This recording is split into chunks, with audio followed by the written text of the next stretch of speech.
Such a nice day. Wait. Why has this monkey not finished my game yet? Let me go wake him up. This is unacceptable! Hey, boy! Wake your ass up now! Oh, ow. Ow, what was that for? Ow, ow. Why'd you yell at me and hit me? Forget that I yell at you and hit you? Why haven't you finished my game yet? Is that seriously what you yelled at me for? And hit me? Nigga, I just woke up. Yeah, I can smell that on your breath. Like I said, finish my game now. Thank God I'm not pursuing a career in acting. This nigga is trash. Just like and sub, bro. I hope you enjoyed the video. You heard it here, folks. A crazy robotic bear that's conveniently on the right side of the screen is forcing me to finish this killing game. Let's just start this. So now what do we do? I'm glad I didn't die, of course, but if the mastermind finds out, and I'm worried about you too, you help me so they might... Listen. You're worried? Yeah, of course. So then let's just get a concrete answer. Huh? in other words, Let's ask Monokuma if there's a problem with you escaping. Wait, however, if we try to hide, it's only a matter of time until we find out, and it's not like we can run away. As she said that, she pointed at the nearby surveillance camera. So you're saying rather than stressing out over getting caught, we should just give up now? Don't worry. What you think is going to happen isn't. Because the mastermind is the one that's ensnared. The mastermind is ensnared. You said something like that before. What does it mean? so The mastermind stood exposed during the investigation into Mukuro's death. There was a moment where the mastermind let their guard down. There was? right. If we can talk to Monokuma, we can confirm it. And that'll be better for us if we go to him directly before he tracks us down. That should help with our negotiations. I'm still super uneasy about this. But we don't really have a choice, do we? Indeed. Monokuma should be in the Shall gym. we go? Let's get going. Hey! Kyoko, I don't mind so much. But Makoto's supposed to be dead. What's he doing here? That's exactly how I thought he'd react. Are we really gonna be okay? You're supposed to be punished. Did Kyoko help you? What? So what if I did? What will you do? If the guilty party is exposed during the class trial, they alone will be executed. It's unfortunate, but that is the rule. Making me angry. So now I gotta punish you again. And this time I won't leave anything to chance. Kyoko, do whatever you feel you have to. What? However, But before you do, let me just say one thing. no. If you execute Makoto, that means you lose. Not that matters to you, right? I lose? Hey. You, explain yourself. What do you mean by that? Because Well, you set up this latest class trial yourself, right? I was getting in your way, so you wanted an excuse to kill me. in other words, I was supposed to be chosen as a Blackened and then executed, right? Hey, what are you talking about? however, But when Makoto chose to overlook my lie, your plan came crashing down. The results of the trial weren't at all what you were expecting. Because you never imagined that in that position, one person would protect another like that. right. And in response to that unexpected development, Indeed. you reacted by proclaiming Makoto the Blackened and trying to execute him. You made the choice out of desperation. No, more than that. You must have realized that Makoto, who refused to be manipulated, was a threat to you as well. However, But then there was another unexpected development waiting for you. An entity that would throw a wrench, so to speak, in your precious execution machinery. Alter ego. You never imagined the possibility of a being that could come to our aid even after you killed it. am I wrong? Now here's the absolute truth. Makoto didn't kill Mukuro, you did. Listen to me. So executing Makoto would surely be a violation of the rules, which I know you love so much. If the Blackened is exposed, they alone will be executed. That's what you told us, right? And that means I lose? You talk a big game. You're saying the Blackened is me and not Makoto? Well. And you can prove this, right? Well, No, I can't. Don't just say it like that. What is this, a comedy routine? To make such bold claims without a shred of evidence? that doesn't matter. I don't have any right now, but with a little more time, I guarantee I'll find some. That's right. Because no matter how deeply you try to buy it, there's only ever one absolute truth. And now you're trying to talk to some kind of famous detective type? Because If Makoto really was the killer, he never would have come to you willingly like this. He would have feared for his life, feared of the execution. He would have tried to run and hide. he would have been gripped by the despair you so love to inspire. However, But here we are confronting you with nothing but hope in our hearts. What the heck? And that's supposed to be enough to convince me in the absence of evidence? indeed. It's not you I'm trying to convince. If you were to execute Makoto now, everyone out there watching this would be extremely displeased. Huh? Indeed. Imagine when everyone out there would think if you killed Makoto. They would assume you killed him because what we said is exactly right. Listen to me. Despair can never kill hope. Hey, Of course, you can say we're just making this all up. You're welcome to prove us wrong. No, you have no choice but to prove it. Because if you kill Makoto without proving your own innocence, you'll be accepting your own defeat. She's got a point. If you want to earn our despair fair and square, that's what we have to do. then I suggest you take my advice. So, what is this advice of yours? It's true. To do Mukuro's trial all over again, and only this time you follow the school regulations to ensure a fair trial. It's time for one last showdown. One final battle between hope and despair. She's low-key so tough, bro. Hey, Well, that'll make for a proper climax, wouldn't you say? I'm about to climax right now. On what the fuck is wrong with this motherfucking monkey? Interesting. Barrett! Very interesting indeed. Barry? What's wrong? Oh, I was getting bored, so I decided to change things up again. Change things up a little. So, time for bear jokes.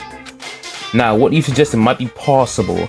It will certainly make for one honey of a climax. in other words, Does that mean you accept?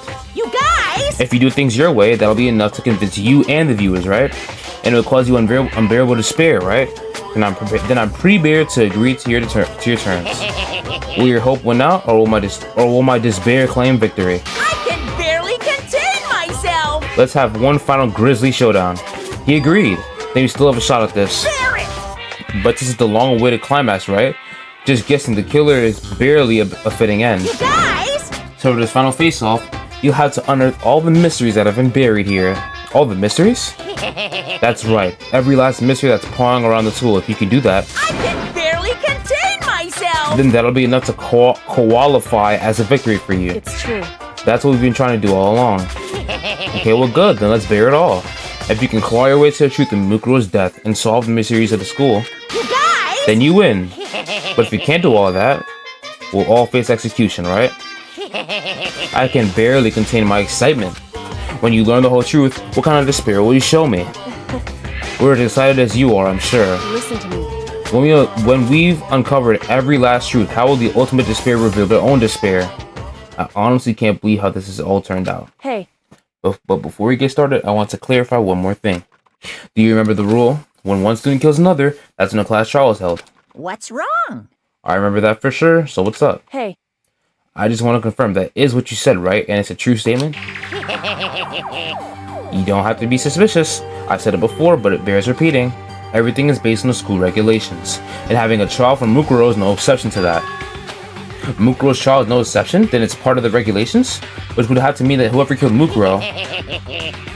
It's a very polarizing approach, I know, but okay, enough puns. Anyway, here's a hint. I'm sure I told you this already, but this killing game began with 16 participants, all of them high school students. And the only people to take a single step in hopes peak since the killing game began are those 16 students. What does that mean? listen. Are you telling the truth?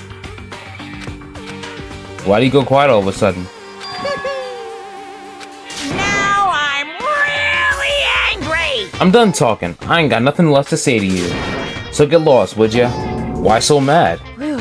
He seems emotionally unstable. Hey! Leave me alone. Get out of here. Okay, I'm going. You're really gonna let me go? If I don't even care anymore. You're all gonna get your punishment later anyway. I need to start getting it ready. A super duper extra special punishment overflowing with despair. Hey, Come on, Makoto, let's go. Okay. Let me get some food, I'm hungry. Oh, this ham is so good.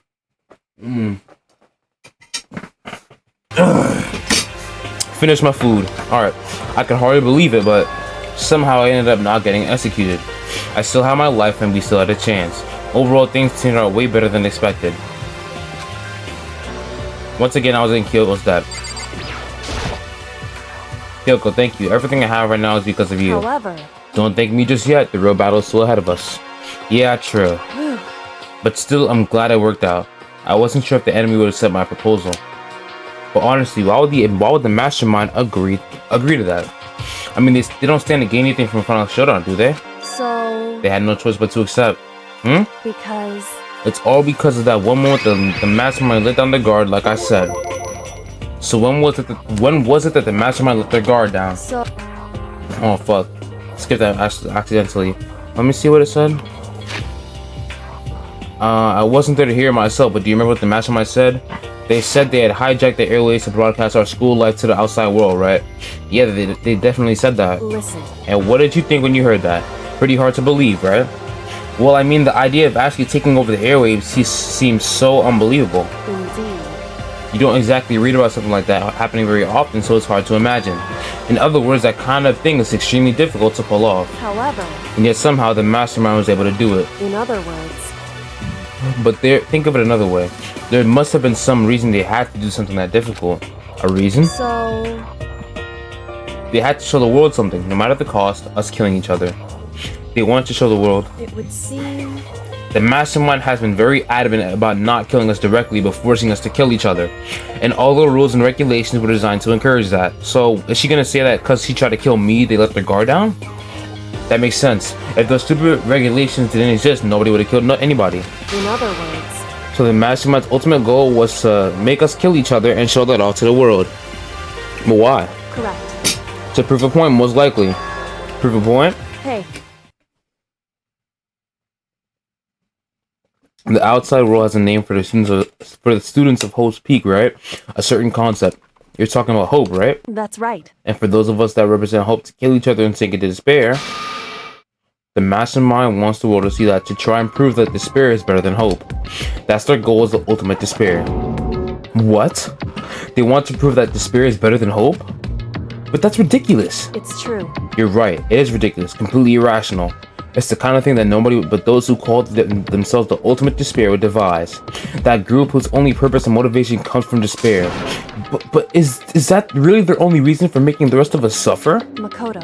I know how angry it must make you, and yet that same motivation is what led to the mastermind revealing their weakness.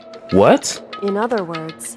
Because their goal is to broadcast us killing it into the world, the mastermind has had to be more particular than is reasonable about their own regulations. If the mastermind simply ignored the rules, this wouldn't have been a game, but a one-sided slaughter. At the very least... At least, that's who those who are watching this would have seen it. And that's why the mastermind couldn't kill any of us themselves? Indeed. That is precisely the reason. No matter how much they hate what I'm doing, I haven't violated a single one of their regulations. Junko broke the rules, so she was punished. But in my case, they couldn't lay a finger on me. Right. So instead, they tried to use a class trial, following all the proper rules to get me killed.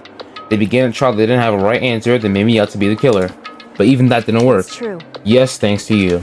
And due to that failure, the mastermind took yet another risk. They attempted to kill you instead, who was also not the killer. And when that fact was exposed on live TV to the entire outside world, the mastermind had to accept your suggestion? Indeed.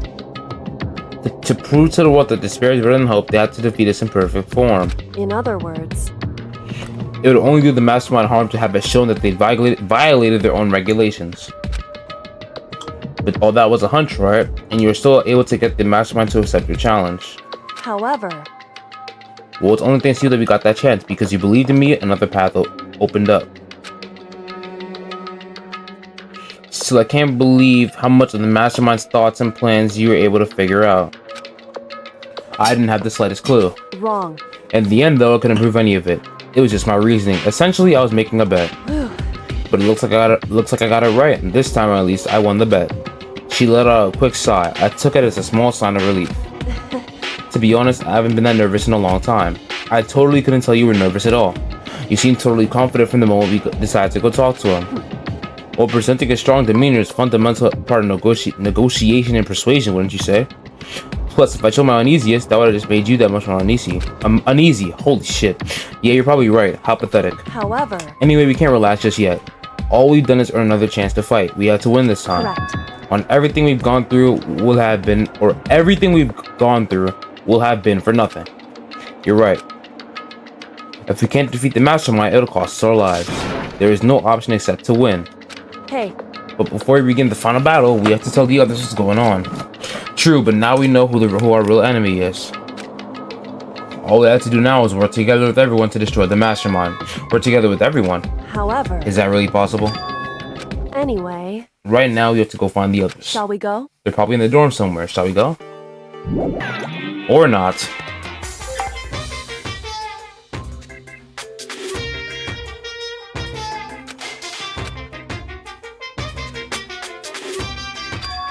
Is he broken? I suppose his emotional instability reached its limit.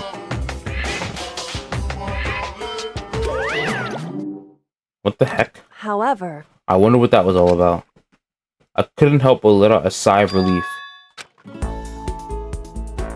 Is that Makoto? Nah, bruh. It's God, bruh. You guys! It is! There's no two ways about it. That's Makoto. You survived? What is it with niggas in this game and asking stupid ass questions, bro? You literally watched me survive the execution, Mud. Jeez. You're like a stubborn little cockroach, you know that? Suck my dick. I'm just asking to make sure, but you're not a ghost, right? Wait, what's that smell? What the heck? Yeah, man, that seriously stinks. It's Makoto. He smells like a wet dog. Get away. Shoo. In a flash, my tears dried up. Alright, well, my fault, Mud. You know, I kind of did just fall into a trash receptacle. I still can't believe you survived. Yeah, me either. Do you realize why it is you escaped execution? It was alter ego. He saved my life. That's right. Not too many people they can say that they had their lives saved by a computer program. I imagine it was a learning experience for you. Yo, Makoto, what was it like hanging out in the spirit world? I didn't go to the spirit world. you know? Did you get to talk to her? Who? Miss Cleo. I know I didn't talk to her. I mean, I didn't go to the spirit world. Who the heck even is Miss Cleo? So what have you guys been doing while I was gone? Well, we figured that since the trial was over, we have access to new places again. No dice. All the rooms that are locked before were still locked, so there weren't any new areas. Then where can we go to find new clues? Makoto. There's no time to indulge in an extended happy reunion. We need to explain to everyone what happened with Monokuma. Yes. Explain what? But is it okay that you're here? What if the mastermind catches you? It's true. That's related to what I have to tell you all. I need to tell you all about the last class trial. Last class trial? In other words, We're going to redo Mukuro's trial. What? Seriously? How about that? What's the fun of redoing it? Makoto killed her, right? No, I didn't do it, like I keep telling you. wrong. Makoto isn't the killer, and of course it's not me or any of you. Then who is it? I see. What she's saying is, it was all the work of the mastermind. What? You're saying the mastermind killed Mukuro? That's right. It was all an elaborate trap contrived by the mastermind. Makoto spotted the trap in time and did what he had to do to stop it. However, But his decision meant that he would be the one to die. What did you say? You spotted the trap, didn't you, Makoto? You make it sound like it was easy. I just, however, But executing Makoto, who wasn't the Blackened, is a clear violation of the school regulations. The rules state that only the Blackened is to be executed. The mastermind broke their own rules. Which is why I went and negotiated with them to have the trial one more time. And the mastermind agreed? Does that mean they really did break the rules? They had no choice but to agree. You used the TV broadcast to gain the leverage you needed, right? correct. Very observant of you. Naturally. I recall what you said at the end of the class trial. When you said now it's the mastermind that's ensnared, that's what you were referring to. Don't be mean! Hey, I'm totally in the dark here. For anyone who doesn't understand, you can ask Kyoko to explain. Holy fucking shit. For anyone that doesn't understand, you can ask Kyoko to explain it again later. So knowing all this, what do we do now? About that. It's about Hukumukuro, right? So our job is to expose the mastermind. But there's more to it. There's more to it than that, correct? Yeah. For us to win this time, we have to solve every last mystery surrounding the school. Every last mystery? But We've been looking around all this time, and we just still don't know anything, right? Anyway, You've probably guessed already, but if we lose this time, everyone dies. Everyone? Yes, everyone, gang. Hey, who said you could agree to those terms without talking to the rest of us? I'm fine with things the way they are. I'm fine living here forever with Master. I, meanwhile, want to get out of here as soon as humanly possible. Anyway, At this point on, the only way for us to survive is to unravel the truth. In other words, one decisive final battle. A rather interesting development, I'd say. But figuring out who the mastermind is, and how they killed Mukuro, and all the school's mysteries. It's a pretty tall friggin' order. Maybe, but this time the trial is different. We know who our enemy is now. So if we work together and search as hard as we can, I'm sure we'll solve all those mysteries. I'm not so sure about that. Huh? I can't agree with the idea of working together with everyone. Why not? You can't agree? Why not? I mean, working together everyone seems like the most obvious way to solve all the mysteries. Indeed. That's what I thought too, at first. Until Monokuma gave us that little hint of his. Hint?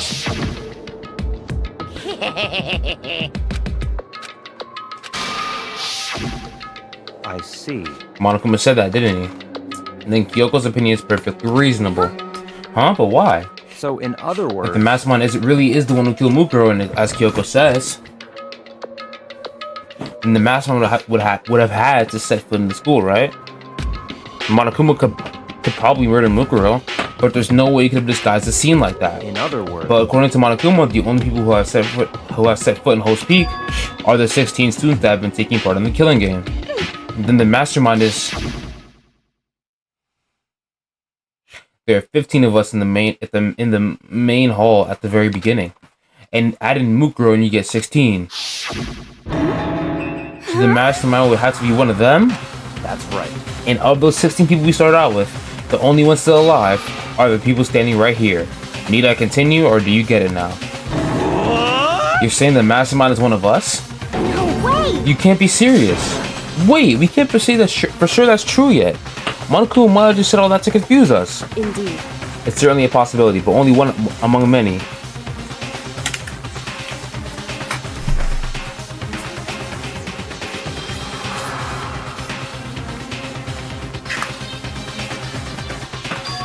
The mastermind being one of us is also a possibility. And that is one possibility we can't ignore. Yeah, I mean, they're an ultimate, right? The ultimate despair, so they must be a high schooler. You can't say it's not possible. But if one of us was a mastermind, they had to be controlling Monokuma somehow, right? But did you ever see anyone acting suspicious anytime Monokuma was active? Well... Maybe they snuck off and controlled him in secret. But... I don't care how sneaky you are. We would have noticed someone sneaking off that many times. I'm right? Then maybe Monokuma was on autopilot. Maybe they had loaded up all the dialogue and actions beforehand. In that case, there's no way he could have had all those back and forth conversations with us. Well, it wouldn't be entirely impossible if they had directed a flow of the conversation. Well, maybe, but still. Oh.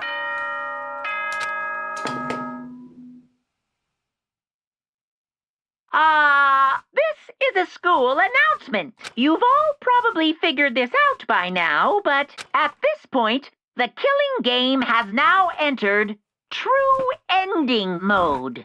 So, in the name of fairness, I will unlock every room in the school. Oh, word? Look wherever you want. Solve the mystery in whatever way you see fit. Then we can all meet up at the class trial, okay?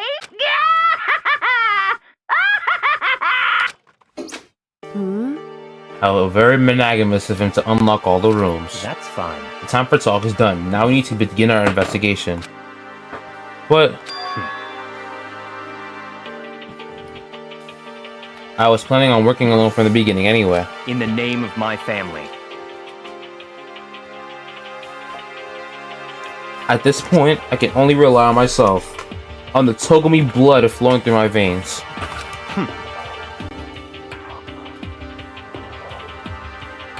I have no time to worry about the rest of you. Each of you must uphold your responsibility. Goodbye. Well then. What the fuck, man? The headphones look so weird. Whatever. He didn't take me with him. Hey. Do you blame him? Without Master, the rest of you are like coffee with cream without the cream, or coffee. You're totally useless. So bye. With that, Toko will charge out of the dining hall. And now she's gone. And you're gonna go by yourself, right, Kyoko? Indeed. That's right. But just leave Makoto, Hina, and me. You know? In that case, I'm gonna go by myself too. Just a second. Wait, how come? How about that? Just wait and see. I'm gonna use my totally awesome spirit power to figure out the mastermind's identity. Laughing loudly, Hiro left the dining hall. Everyone's really gonna go off by themselves? What about you, Hina? I guess I'll do the same thing. But I mean, it's not that I don't trust anyone. It's not that I don't trust everyone, you know? But up till now, I haven't really been all that useful. I just depended on Sakura and everyone else. You're not useless. If you hadn't been here, I would have died. Makoto. That's really nice of you to say. But still, I know I've mostly been totally useless. Okay. So I figure, at least here at the end, maybe I can find something that'll help us all get out of here. So I'm gonna go off and do it all on my own. Okay, see you later. Hina was surprisingly high spirits as he dashed out of the dining hall. And once again, it's just us two. Indeed. What's good now, little nigga? So you're gonna go off on your own too, right, Kyoko? However, well, don't misunderstand. Just because we're going to do our searches separately does not mean we can't still work together. so That goes for all of us. I think I see what you mean. Doing our own investigating doesn't mean we can't work together in the end. I should just see it as us splitting up to cover more ground. And then we can get back together and share what we found. Yeah, that's right. So then, Well, I better get going. I have an endless list of things I need to check. correct. Monokuma said all the doors in the school have been unlocked, right? So you should be able to investigate every nook and cranny in the school. We can visit all the places you couldn't go before. Makoto. No matter what it takes, we have to uncover the truth. By any means necessary. With that, Kyoko was gone, leaving only me. I don't have time to waste either. I have to begin my search. I still can't believe the mastermind might be one of us. So that's what I have to prove. I'll prove that the mastermind isn't one of us. I'll expose the mastermind's true identity and solve the mystery of the school. And then we can all escape together. I guess I'll start by taking another look at Mukuro's Monokuma file. Due to the explosion, the victim's identity is unknown. They were, however, dead before the blast. The victim had been stabbed a single time with a knife, which went completely through the body. They had also been struck in the head with an object about as thick as a metal pipe. The body was covered with other wounds, but these were at least several days old.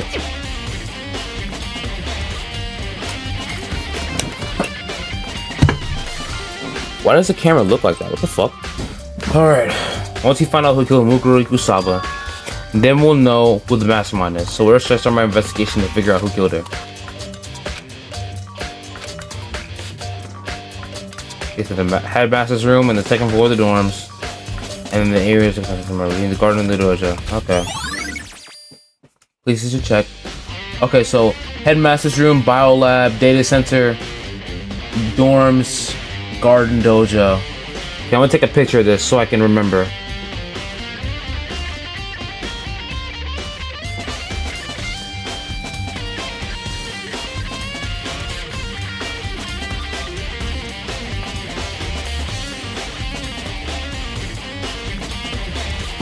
Yo, this song is slapping. Okay, I'll do it chronologically. So first, I gotta go to the headmaster's room.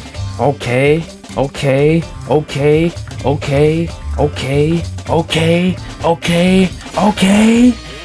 Sorry.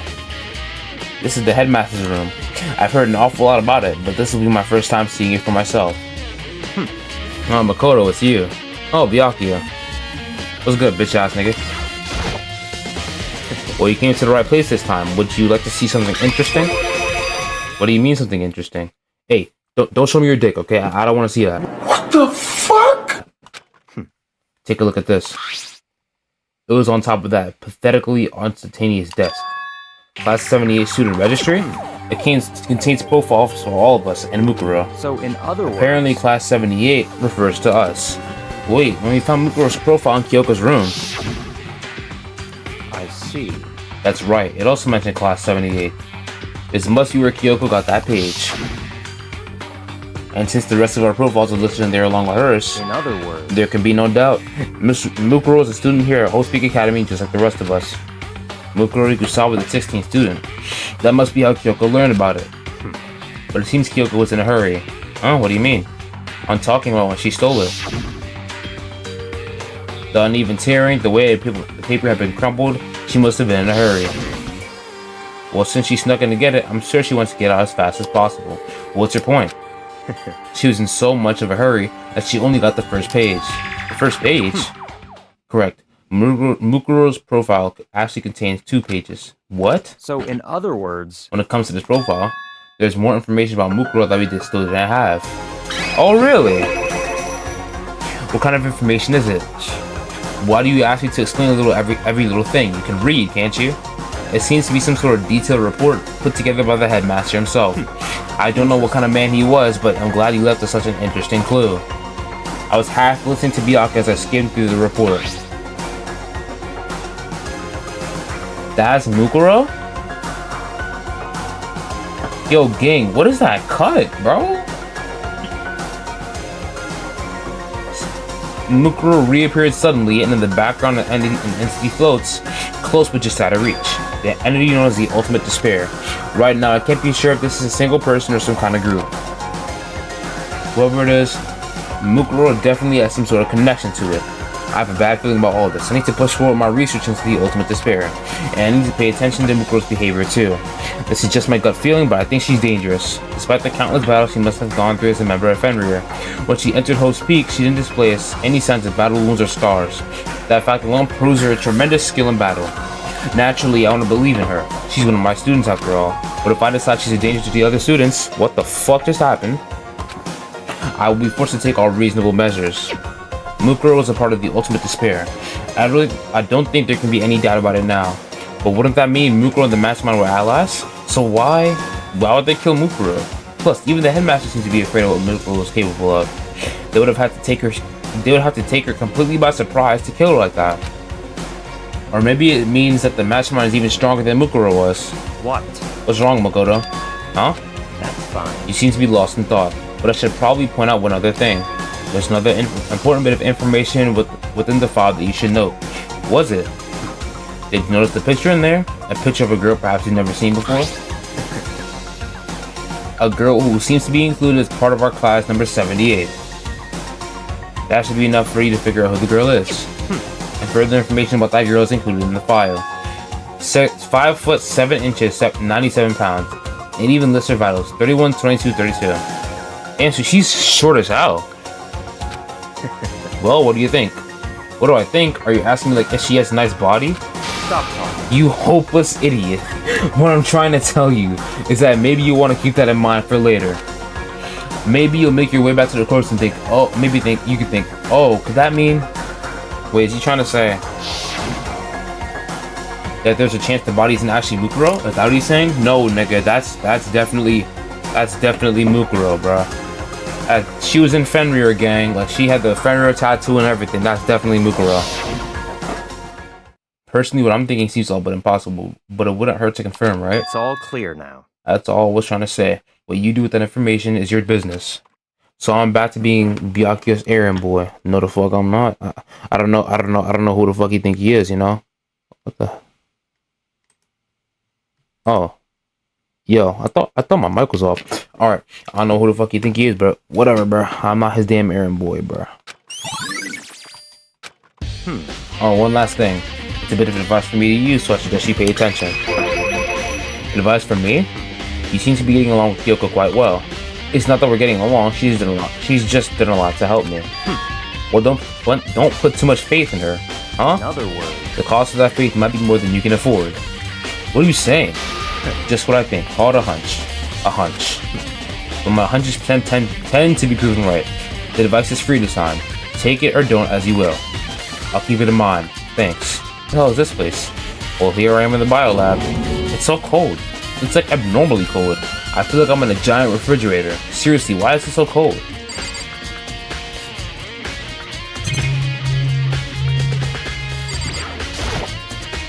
There's some kind of weird machine or something built into the wall. Fuck. But on the other side...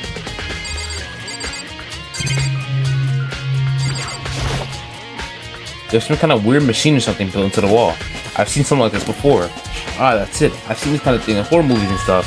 It's a fridge for storing dead bodies. Does that mean this biolab is actually a morgue? I should probably take a closer look around. Fuck, I didn't mean to do that.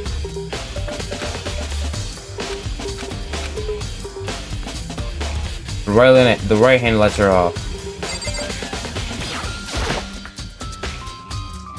Oh, there's some kind of booklet here. It looks like an instruction manual. We offer an eco-friendly alternative to standard dry ice for all your cadaver needs. In addition to the germicidal lamps, we also provide an ozone generator for the removal of the ethylene gas. Simply insert the cadaver and the blue light will let you know the automated systems have activated. Temperature and humidity levels will be adjusted automatically for optimum settings. With our system, anyone can keep a body fresh for a day. Oh my gosh!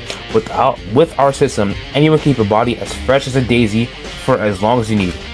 In the unlikely event of a problem, the red light will activate and an alarm will sound immediately. The exterior is stainless steel, and we do offer an optional leather upholstery upgrade package.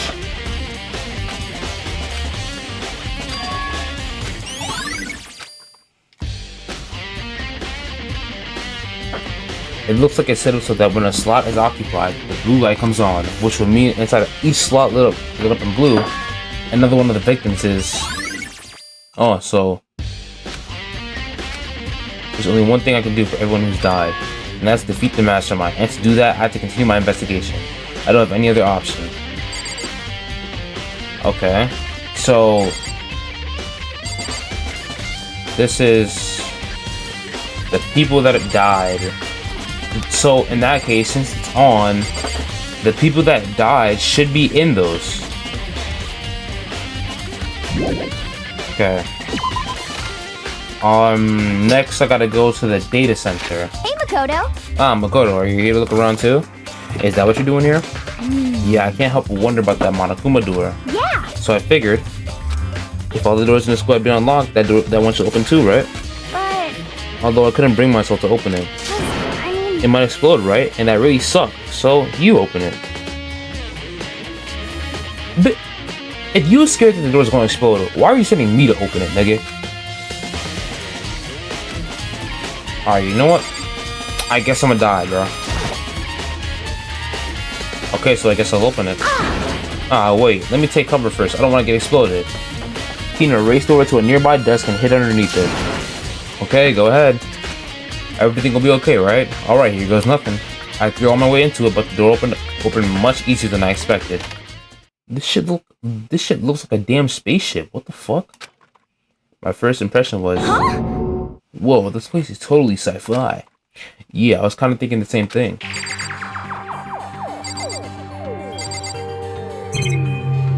What the hell is this thing?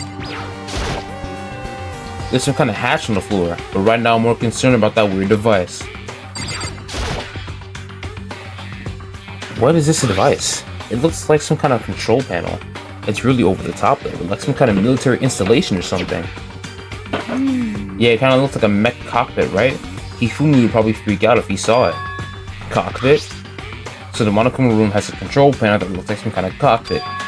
Then could that mean... Okay. Alright, let's start poking at it or whatever. I'm gonna start pushing buttons. You don't start pushing buttons. You do not start pushing buttons. I don't know what the fuck you think you're doing, bro. Stop pushing buttons, nigga. No, you can't do that. You can't just whatever something like this. But it was too late.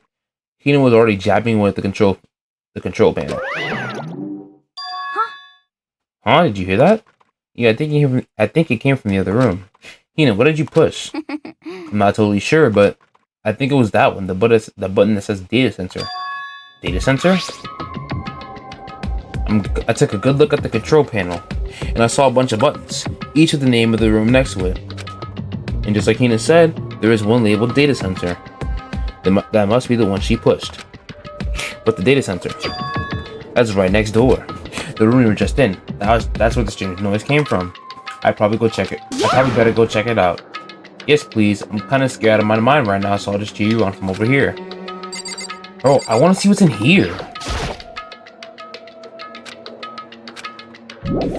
Okay.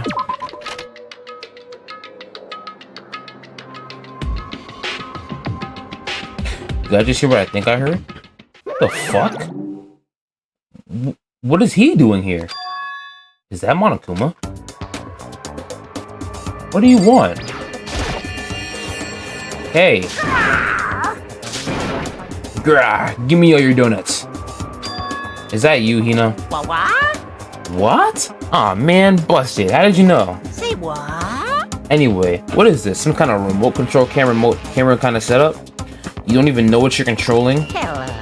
Well, I mean, I can't really see anything from in here. Found it. Guess what I found? It's a destruct button. Yo, whoa, whoa, whoa! Do not click that. Too bad. Oh man, fuck you mean? Oh man, nigga, he's about to kill me. Were you seriously gonna push it? Anyway, I guess that settles it. The room with the Monokuma drawing on it and a control panel inside. What were you controlling just now? It was Monokuma. Huh? Monokuma? What? For real? Yup, it looks like that panel definitely controls Monokuma. Which means the mastermind has been controlling Monokuma from this room. Yeah, they're definitely in here. The mastermind has been controlling Monokuma from this room. And this control room is totally separate from the data sensor area with all the monitors. In other words, Hey, maybe the mastermind can't monitor us and control Monokuma at the same time. Yoko's theory was right. But if the mastermind's been controlling Monokuma from here, that means they've been inside the school this whole time, right? I guess that would have to be true. But if that is true...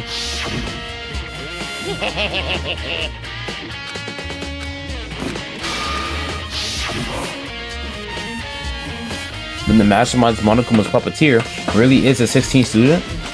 No, it can't be. There's no way, right? What's wrong, Makoto? I don't like that face you're making. Oh no, it's nothing. Oh, okay. What about you? Is everything okay? Oh, well, it's just... This is where the mastermind's been hiding, right? Who knows if they set up traps or something? I can't say it's impossible, but I really hope it's not true. So, like, you want to leave soon? There's lots of other places to check out. Yeah, good point. You can't waste a lot of our time standing around here. Okay, you want to get going? Yeah. Bro, let me check what's in here, bro. I guess not, bro. As soon as the door to the data center was closed, I heard a strange sound. What was that? The door, it just locked on its own. What? My hand shot out to grab the doorknob. You're right, it is locked, but why? Of course it's locked, because the data center is now restricted. Monokuma? Just a second. Hey, no fair. You can't just go around restricting whatever you feel like. Hey. It's for your benefit. Because if that room stays open, I won't be able to move around. Imagine how depressed everyone will get if the school mascot just up and stop moving. Then that room, as you may have guessed, that's where my controls are. So right now you're being operated by someone in that room. Yes, indeed. Correct the mundo. You're a liar. But that doesn't make any sense. We were just in there, we didn't see anyone. Oh, you didn't, did you? Are you sure you were as thorough as you could have been? Did you happen to check a certain suspicious hatch that was right there? That I wanted to check, but the game wouldn't let me, bro.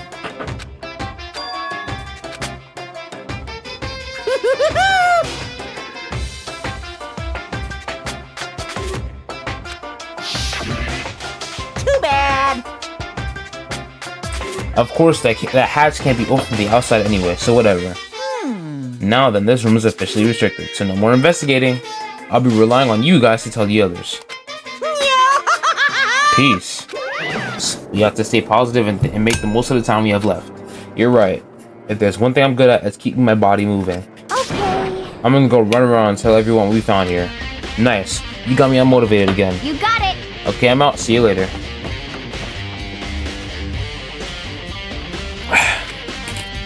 Hina took off at full sprint. And I have to do what I can too. That's the only way forward. What's up here? What the fuck?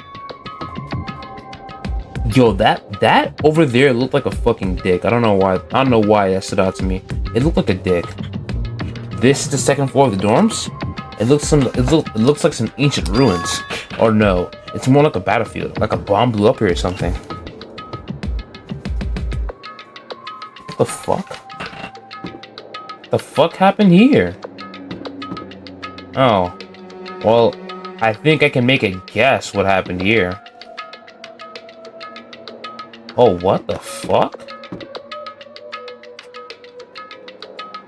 This door's just busted down. This door's busted down. I can't make it. I can't go past here. I can go inside this room. What the hell?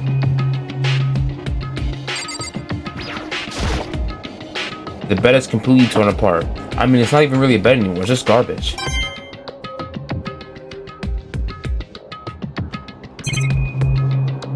Jeez. I opened the door just to cry, glanced inside, and immediately closed it again. There wasn't even a hint of a bathroom, just a big pile of rubber. Just a big pile of rubble.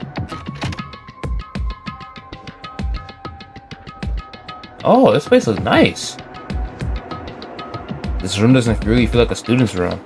It has a more adult atmosphere. Correct. What the why is she here? Kyoko. Indeed. I've been through this room several times already, but I still have one little regret. So I decided to check it out one more time. Huh? A regret? What's good, little nigga? Kyoko looks almost meek right now. She must be thinking about something. I probably shouldn't bother her. Not well, my fault, Mud. Let's see. And a leather chair. I can't imagine a student used to something like this. It must have been the headmaster's. Looks like there's a very badly made secret door over there. I'll check that out later. This desk is home to a computer. It must have belonged to the headmaster.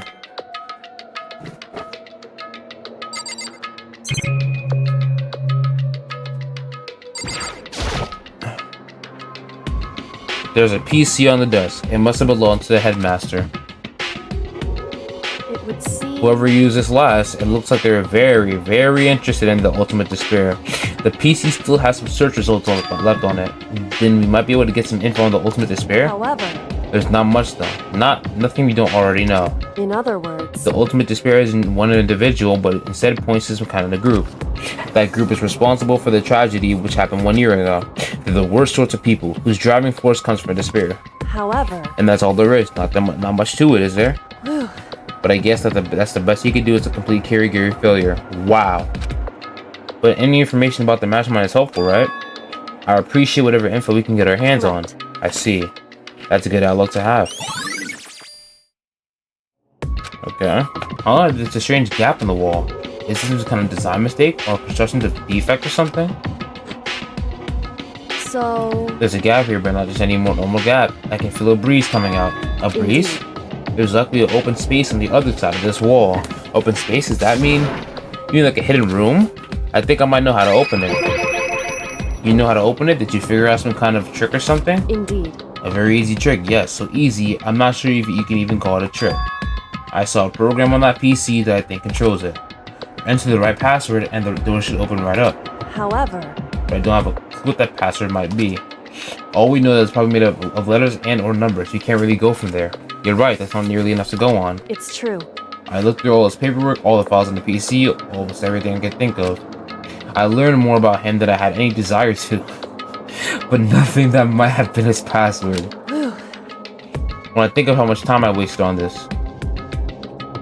Jeez. So there's a hidden room she couldn't get into. That's what she meant by regret. I think we can assume that there must be some kind of clue waiting there. But maybe for her there's more to it than that. Anyway, if we want to get in there, we need to figure out the password. If Kyoko can figure it out, no way do I stand a chance. No, wait, there might be a chance. The password could be something Kyoko wouldn't have thought of, or something she didn't want to think of. What about your name? What? Huh? Oh, sorry, I was just trying to think of what the password might be. I'm sure she hasn't tried it. I mean, it's totally understandable. After the way she talked about her dad, the idea that he would use her name as his password. Knowing how she is, I bet the idea never even occurred to her. Do you mind if I try it, just to be sure? Well? It's not like you need my permission. If you want to try it, try it. Do whatever you want. Okay. Alright, nigga. You know, I'm glad I thought of trying Kyoko's name. But if that's not it, then I might just hurt Kyoko even more. Hey. If you're worried about Makoto... What the fuck? If you're worried about me, Makoto, don't be. I already know that your guess is wrong. Okay. In that case, here goes nothing. I clicked on myself, then turned to face the computer monitor. Let me just type the password here. I typed in her full name, Kyoko Kirigiri. My hands were tense, slightly trembling, and as I finished typing it in... Oh, damn. Oh, that's kind of sweet. What? That did it? Kyoko, it worked. Why?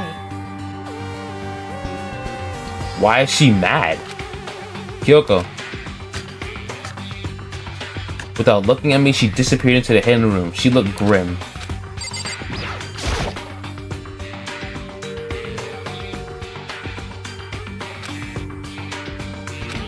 I may as well not even have been in the room. Her gaze is fixed on only one thing. What is it? Oh. A present? Wrapped and covered with such joy. That's what made it so unusual. I better check out this present before I do anything. Okay. There's a brightly colored box here. It seems totally out of place in here. The more I look at it, the more suspicious I get. Should we open it? I'm kind of getting a bad vibe from it. But I mean, we can't not open it. Okay. Makoto. Be careful, Makoto. Why? You think it's dangerous? No, not dangerous, but surprisingly properly. It would seem... If it is what I think it is, at the very least, it's not something you'll be happy to see. What's in there? Wait, so you know what's in there? Anyway... Just don't scream or anything, okay? Are you saying it's something that'll make me want to scream? So what, a dead body or some shit? I don't... Wait, no, how could you fit a dead body in there? Maybe it's like... I don't know, a fucking bomb or some shit? Maybe pocket fent?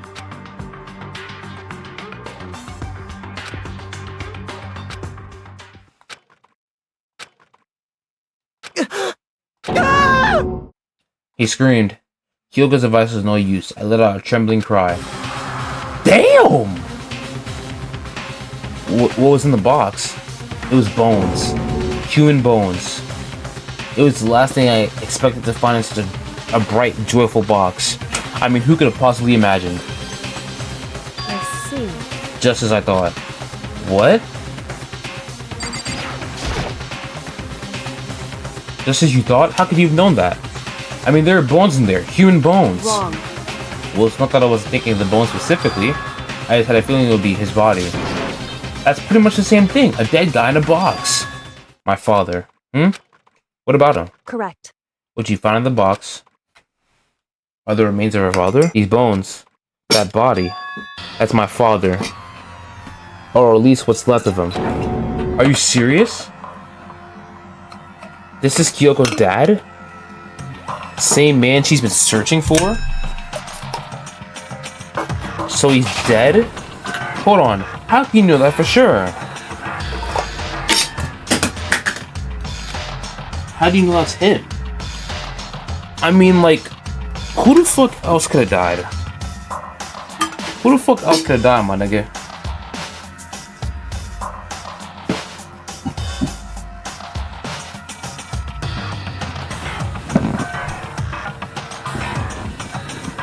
What the fuck? I dropped my bottle cap, whatever. So... Given all the information we have already, that's the only possible answer. So the same person may very well be the mastermind who planned this all out. And according to the files, the headmaster is a man in his late 30s. It seems possible, even likely, that he's somewhere in the school right now.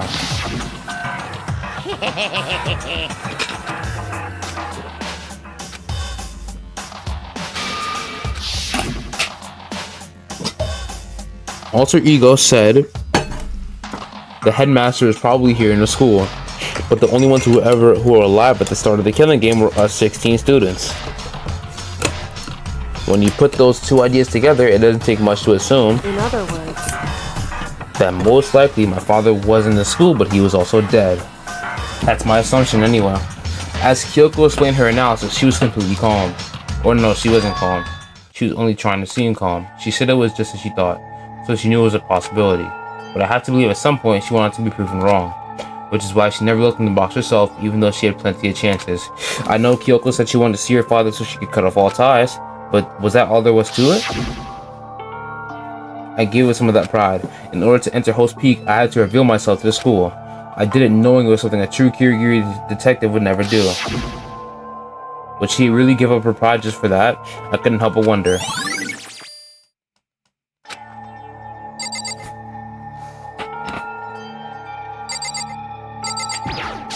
You good, Mud?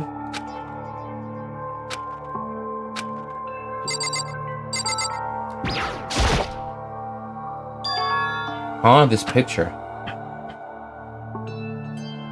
It's all faded. It must be pretty old. Wait, this is a picture of Kyoko and what I'm assuming is her father. Hey, Kyoko. Why would you? Well, this is annoying. I came here to cut myself free of the past, and yet to now find something like this. So what do you expect me to do now? And I was right. It's a picture of Kyoko when she was a little girl. I mean, who else could that be, nigga? Like, knowing the headmaster had this picture all this time, he must have really cared about her. Why? Why? What? I wanted to face him and tell myself to cut him out of my life for abandoning me. That's the whole reason I came here, and now he's abandoned me again. And this time, he even saw the only opportunity I had to move on. Has there ever been a worse father? You're acting like he chose to die, nigga. He was... Wait, wasn't he executed or some shit in, like, the very beginning of the game? You're acting like he chose to die, nigga. The headmaster's desk is probably hiding some kind of clue, so I really want to check it out, but I really don't want to touch Kyoko's dad's desk without her permission. Hey. Don't worry about me. Feel free to look around as much as you like. Are you sure? Never let anything get in the way of the investigation. I don't. Okay then, if you don't mind. Hey. Listen, Makoto. Huh? Can I ask you a favor? What's good, Mud? A favor? What is it? So... I know it's completely unreasonable to ask you this. And I know it'll only inconvenience you that much more, but... Hey. Could you leave? Huh? Correct. Just for a little while. I'd like to be alone for a bit. Don't worry, I'm fine. I just need to calm down a little. I need to get my emotions in order. You know, Kyoko, you told me before about the relationship you have with your dad. How you're only connected by blood and not by heart and soul. But maybe that picture motivated him. Maybe he hoped to see me again someday. Is that what you're gonna say? If so, it's just a theory. A game theory. Shut the fuck up! Know your fucking place, trash! Is she really okay? Kyoko, it must have been a complete shock to her. I mean, it was a shock to me. To find out what happened to the headmaster. There's no doubt the mastermind performed that evil deed. They killed the headmaster, killed Kyoko's father. They killed him. The headmaster is dead. The one leading the Whole Speak staff, the one who's finalized the plan to isolate you, was the Whole Speak headmaster. So that same person may very well be the mastermind who planned this all out. And according to the files, the headmaster is a man in his late 30s. It seems possible, even likely, that he's somewhere in this school right now. But we were wrong about that. The headmaster wasn't the mastermind, which means the mastermind's true identity is 15 of us met in the mail hall. Add Mukuro to the mix and you get 16. And including me, only 6 of us are still alive. Everyone else is dead.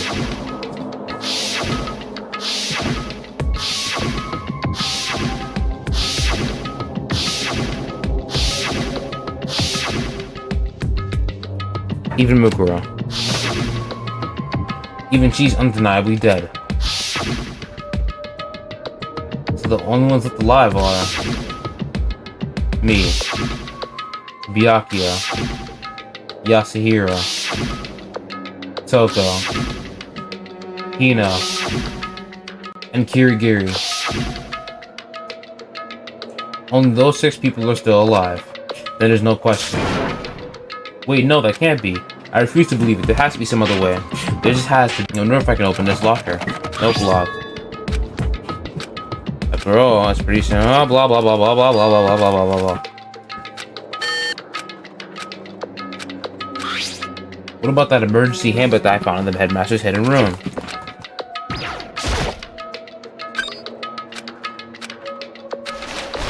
Nope, don't see anything that could be a clue.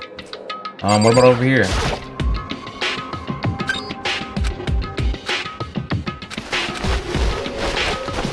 Okay, what about this one? That's I took the emergency handbook and ran that across the card reader and... Oh, it's a notebook.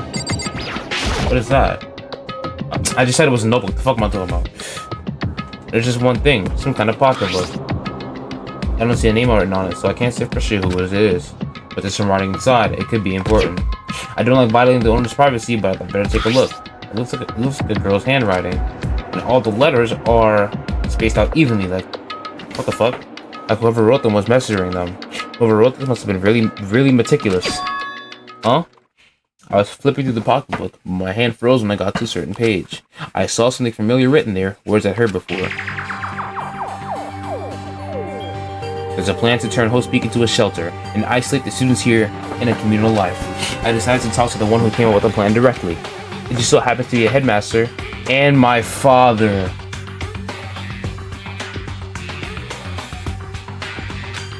He was willing to give me some more details regarding the plan. Here's what he said.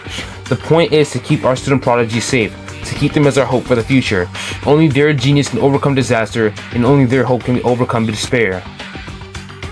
For the future of the country, our world, it's not an exaggeration to call this our final hope. We must isolate our superior youth from the corrupted world to serve as a foundation for a new era. This is the only hope we have. I hope that you'll be willing to go along with this plan. So that's what my father had to say to me. As usual, he made a selfish decision without consulting anyone else.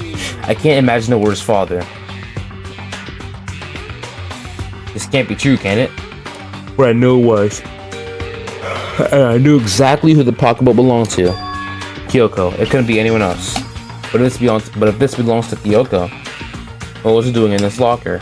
And what she wrote here completely contradicts what she already told me. This locker is totally disorganized. Whoever it belongs to probably has organization problems in every part of their life. Okay, there's a bunch of books here. There's all kinds of textbooks and notebooks stacked up in no particular order, and dust everywhere. I have to assume whoever stuffed this didn't do a lot of studying. Not that I can really talk. Trying to act as natural and casual as possible, I picked up one of the notebooks I saw. But the moment I looked inside the notebook, any sense of easiness I may have had evaporated.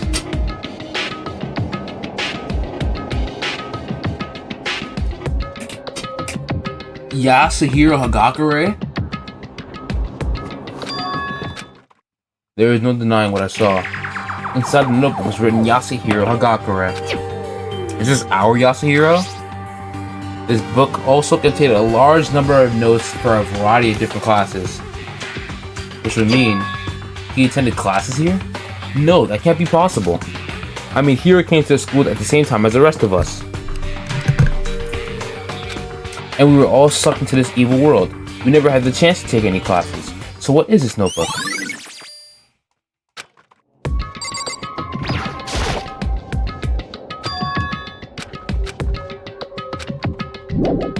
Wow. But the more I see, the less sense it makes. Because these lockers, I mean, they had to belong to the previous students, right? So why am I seeing this? Why are there things in the lockers that look like they belong to people here? A notebook that seems like it belongs to Hiro, and a pocketbook that seems like it belongs to Kyoko. There has to be some kind of explanation, but if I want to find that out, I have to keep moving the investigation forward, and I have to believe in everyone.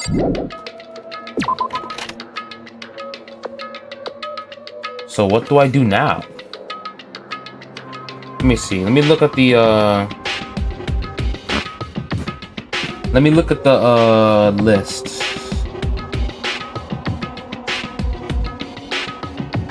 Let me look at the list. Okay, let's go to the garden.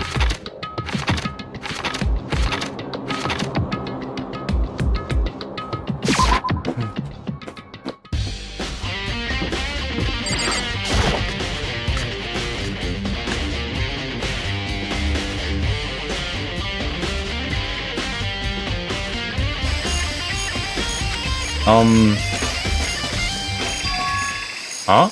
It's gone. Mukuro's body. It's not here?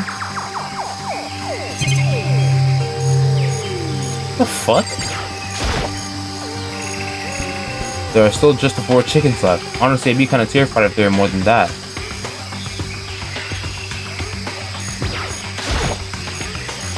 Maybe the body is inside the tool shed. I better check just to be sure. I didn't find anything even close to a dead body. But if it's not here either, then it must be... Could it be in the biolab? But corpses aren't the only thing to check in here. There's one other thing. A tarp. A tarp hit a key role in another case, so I better look into it. What could it possibly give us, Makoto? The killer used the tarp to keep the sprinklers from getting the body wet, which means the killer must have left some clue behind here. Huh? I didn't notice this before, but there's a small stamp on the corner of the tarp. It says biolab? Then this originally came from the biolab. Okay. So looks like we need to head to the biolab. This is a school announcement. Is everyone working hard? Is your investigation coming along nicely? Well then, since you're all giving it your best, your generous headmaster will give you a little hint. For those of you who are interested, please make your way to the gym ASA possible.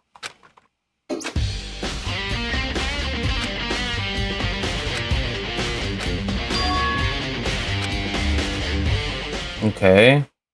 I thought the trial was starting for a second, bro. What the fuck? Oh, hey, hero. Makoto. Why'd you ask? I was surprised. Oh, no reason. You heard Monokuma's announcement, right? Are you here to find out what he has to say? I just did, actually. I'm on my way out. You already talked to him? What'd he say? Listen, sorry, but I gotta go. Hero, wait! There's no point in trying to stop me. He ran off like a frightened animal. Hero? It was like he was trying to avoid me. I was hoping to talk to him about the notebook I found in the locker. Has he been hiding something this whole time? So what did Monokuma want?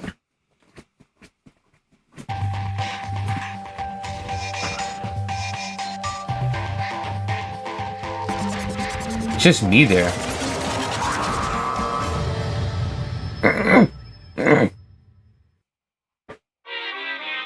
I am Monokuma! Hello, welcome, hello. Are you ready for your final hint? Well, it just so happens that to be the envelope on the ground in front of you. The envelope? What the hell is that? This must be the envelope. And just so you know, I won't be answering any questions about what you find inside. What? But don't worry, just get on with it. I guess. Monokuma's cryptic words didn't make me feel any better, but I picked up the envelope and opened it. What I found was a single photograph. It featured a bunch of faces. A bunch of faces I recognized extremely well. It was everyone who had come to host speak at the same time as me. Wait, but there's someone behind Sayaka. Yo, who is that, bro? I'm joking. I know it's Mukuro. She's the only one I don't recognize. Wait, it's not true. I do recognize her. That's right. When Byakuya and I were in the headmaster's room and we looked at that file. Mukuro Saba. And this girl is... What? Why? Why is Mukuro here with everyone else? And even more than that, just having everyone here pose like this is weird enough by itself. And we're all wearing matching uniforms. I don't remember anything like this. And now that I'm looking at it, it's not even everyone. I'm not in the picture. Yo, he's dead not even wrong. I'm not there. I'm the only one not there. The picture is all 15 of the students, but not me. But I guess that makes sense. After all, I don't remember ever taking a picture like this. I went to junior high with Sayaka, but this is the first time I met everyone else. Wasn't I right here at Both Speak Academy? So it's natural for me not to be in this picture, but what's definitely unnatural is that everyone else is in the picture. I thought everyone was like me and didn't know each other until they got here. But if this picture is real, then could it be everyone else and just me? Everyone here except me is... How long are you gonna keep up this rambling soliloquy of yours, Hamlet? What are you gonna do? You're kinda getting in the way standing there, you know. So I mean, get out. How strange. I told you, I'm not fielding any questions. Unbelievable. What kind of mystery would this be if I gave you all the answers? That'd be totally out of left field. Get out, you nigger! Maybe I should just ask everyone directly. Oh, Byakuya. Listen, do you think you could talk? Byakuya? That's enough. I have nothing to talk to you about. Don't talk to me as if we're friends. Hey, Byakuya, wait! But of course he didn't. He just walked away.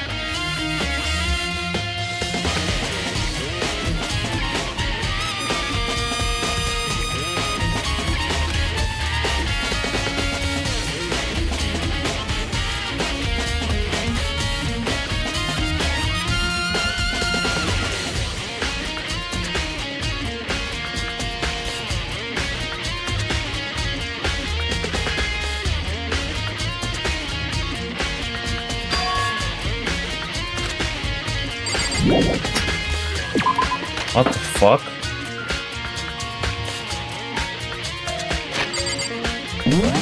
Well, that was strange as hell. Hey, Makoto, what's going on with you? Every time I see you, you freak out with that. No, no. Sorry, but I'm in a big hurry. Once again, he ran off like a terrified rabbit. Here, what's wrong? I still wasn't able to talk to him about the notebook I found. It was like he was avoiding me, like he was afraid of me. Why? Okay, who's next? You, okay.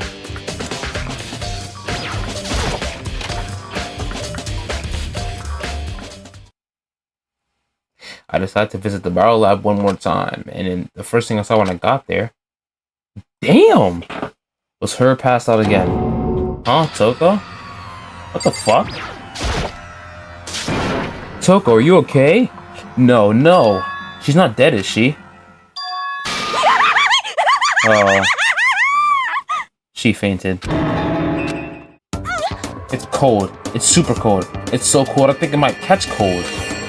If you keep taking naps in places like this, I'm sure you will. I see. What, I was asleep? I must have fainted again. I bet you were standing there staring at me getting all excited, weren't you? No mud. Oh, then what? Reach that certain age. What? Oh, then what? Hot and bothered? Straight up horny? Okay, okay, so why did you pass out? I don't know. Last thing I remember was me waking up just now. What did you do to Miss Morose? Oh, that's right. Your memory stops and starts every time we switch. Bingo bazinga. We share some basic knowledge, but our memories are very much separate. SOB! And don't say like it's a bad thing. It's a blessing as far as I'm concerned. Because even if she forgets something, I totally remember. Yes! So it's like double the memory. No. It's more like that. Okay. But all I want to know right now is, where's my little darling? Tell me now or I slit your throat. I don't know. I'm sure Byakuya's around somewhere doing his own investigating. Yes. By himself? I assume so. Oh, I'm on fire! I knew it. I totally knew it. I'm a total pro when it comes to all things master. Anyway, I gotta hurry. I can't even imagine how lonely he must be right now. I mean, I guess, bro. Toko shut off, her eerie laughter going behind her. I totally forgot to ask her about the picture. Well, there's no point in asking Genocide Jack anyway. Besides, I have more important things to do right now. Why did Toko faint? There's gotta be some reason for it. And the reason, if you turn your neck about like 30 degrees, is right there. The fridge, it's open. But I'm sure they were all shut tight last time I was here. That must be why she passed out. What the fuck? Was she just standing there? Kyoko. Makoto. It's getting late, isn't it? Are you okay? Indeed. I'm sorry if I made you worry. No, you don't have to apologize. Listen. Well, listen, about this room. Well, yeah, it's a morgue. Really? I could have never guessed, man.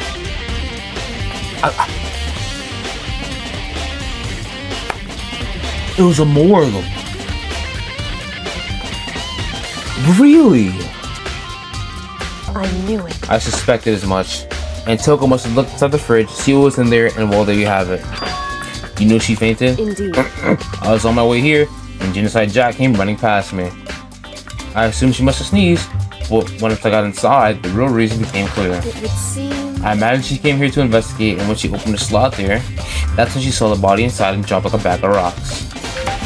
Why has everything gotta be so difficult with her? Anyway, we should close it up. Don't want to leave it hanging open like that.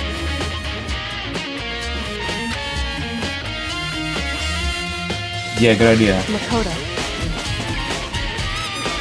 Give me a hand with this. Kyoko approached the fridge, her hands outstretched. What's wrong? Listen. And maybe we should wait a second before closing it. Huh? How come? Because Mukuro's body is in here? Mukuro's corpse? Mukuro's body is inside the fridge? I see. Just like every other time, the mastermind probably brought it up here when we were in the class trial. The mastermind did it? Because they assumed we wouldn't be doing the class trial over again, I guess. So... You may be right. Either way, now I can finally get a good look at the body. Oh, that's right. Kyoko didn't get a chance to check the body during the last investigation. Makoto. I need to do my own examination of the corpse as soon as possible. I'm going to find a clue this time, and I'm going to grab the mastermind by the tail. Okay, so what should I do? Why don't you just wait over there? I'll let you know as soon as I finish. Just wait over there, that's it. It's a fridge meant for storing dead bodies. I can't do it, I can't look inside. What am I supposed to do? Don't let me interrupt your investigation, but I wanted to talk to you about something. What is it? It's about that announcement Monokuma made earlier. We doing about the hint or something? I didn't take him up on the offer. Huh? Why not? Because... The only reason he gave us a hint at this point would be to confuse us. Holy shit. The only reason he'd give us a hint at this point would be to confuse us or to cloud our judgment. I can solve this mystery on my own without whatever hints he may have to offer. That's a good point. Is she right? Did the mastermind forge that picture as a trap to confuse us?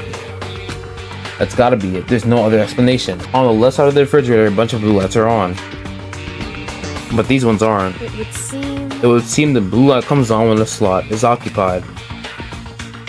So when someone's in there, that means the blue light comes on. Looking around, the number of lights that are on, including the Mukuros, there's 9 in all. 9 lights?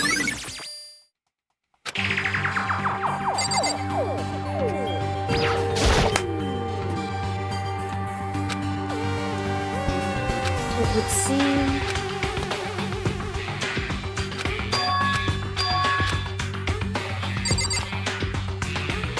I feel like Makoto is onto something with the 9 lights and shit, but whatever.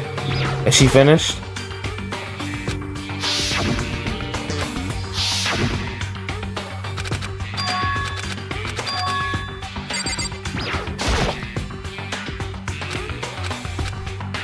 What am I supposed to do, Mud? Like, he said, oh, 9 lights. Like, gang. More importantly, what?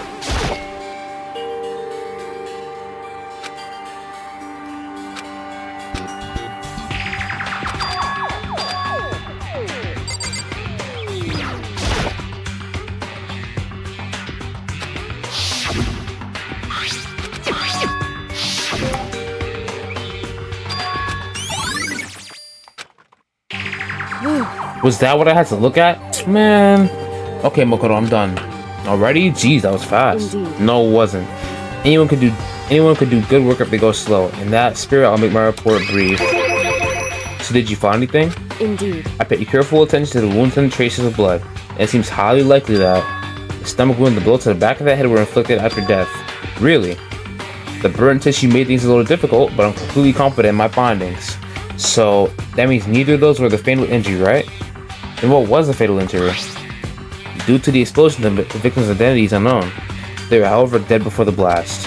The victim had been stabbed a single time with the knife, which went completely through the body. It had also been struck in the head with an object about as thick as a metal pipe. The body was covered with other wounds, but these were at least several days old.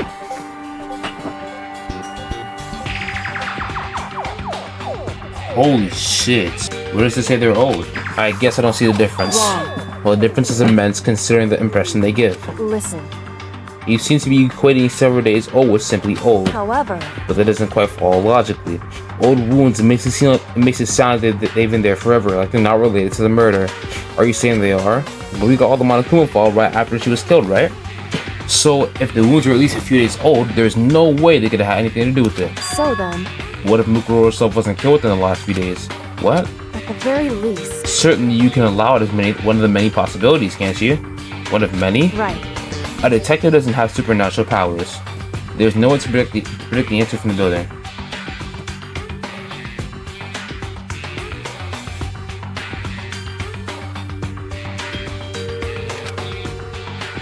Instead, the ideal detective begins by imagining as many possible scenarios as they can. In other words, They envision these possibilities without prejudice, without bias, using only their logic and common sense.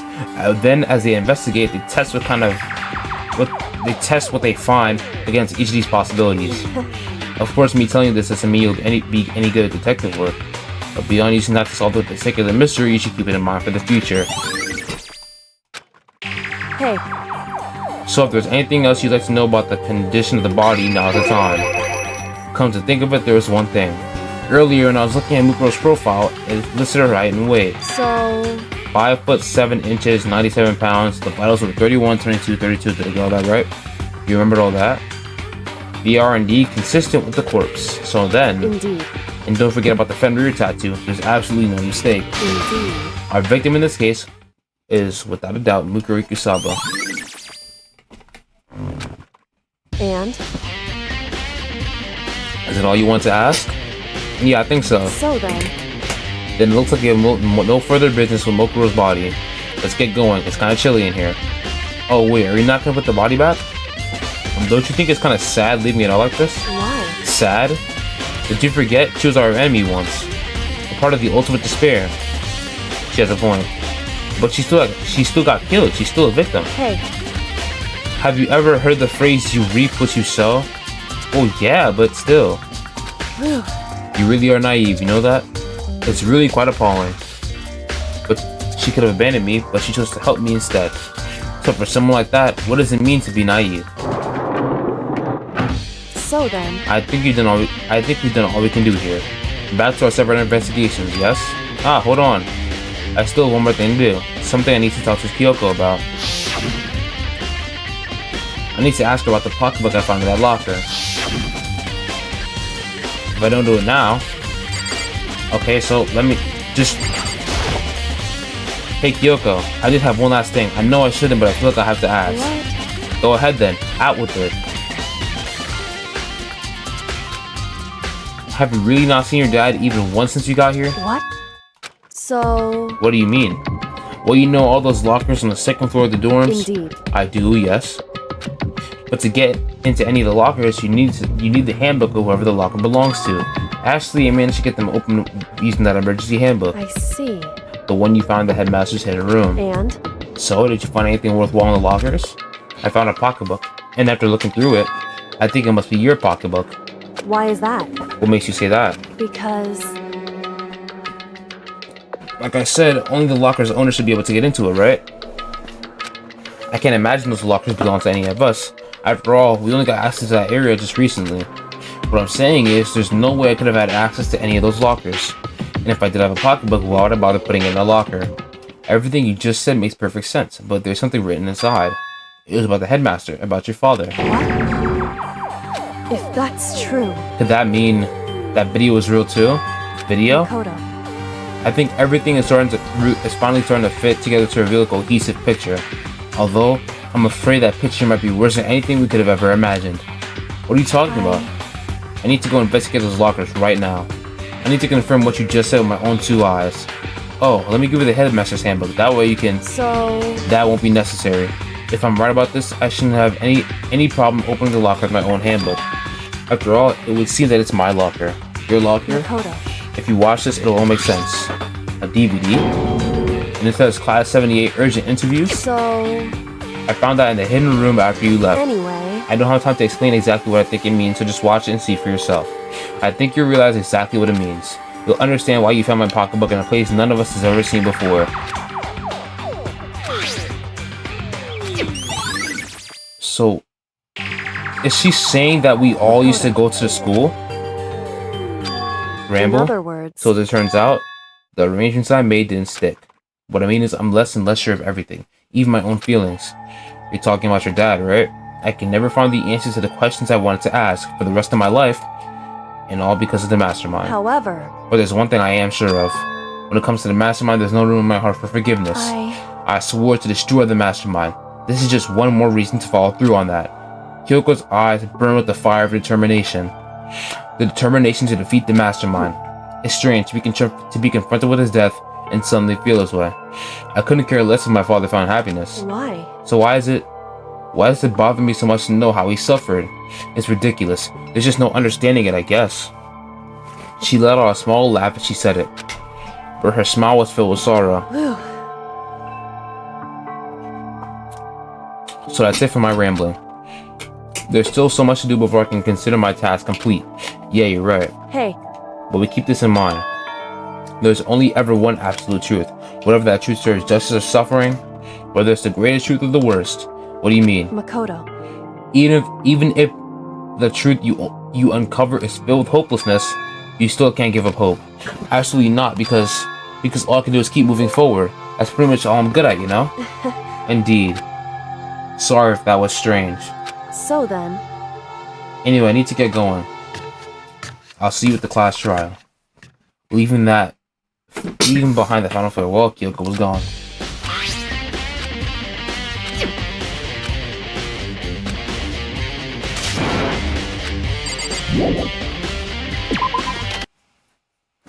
It said that it was playing, but nothing appeared on screen. I stared into the black of the monitor. It must have been only a few seconds, but to me it felt like an eternity. And then all of a sudden, an image appeared.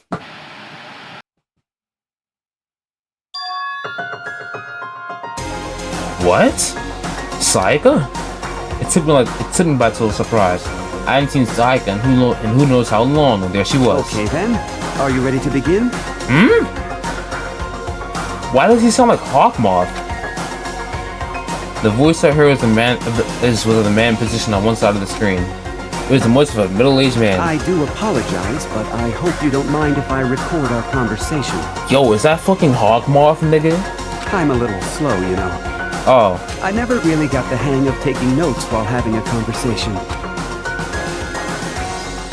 It sounded like he was trying to make a joke. It's like a tense face didn't move a single millimeter. So this video is meant to serve as a kind of contract substitute. It's not that I don't trust you guys. It's more like insurance. So please don't worry too much. Now then, let me get straight to the point. There is a chance that you may have to spend the rest of your life here in the school. Can you accept that? You want me to accept that? Sayaka was obviously at a total loss. It made total sense. Who would agree to spending the rest of your life in this school? Except... Thank you. And I'm sorry about all this. Well, I can promise you that I will do everything in my power to keep you safe. As the headmaster of Hope's Peak Academy, I give you my word.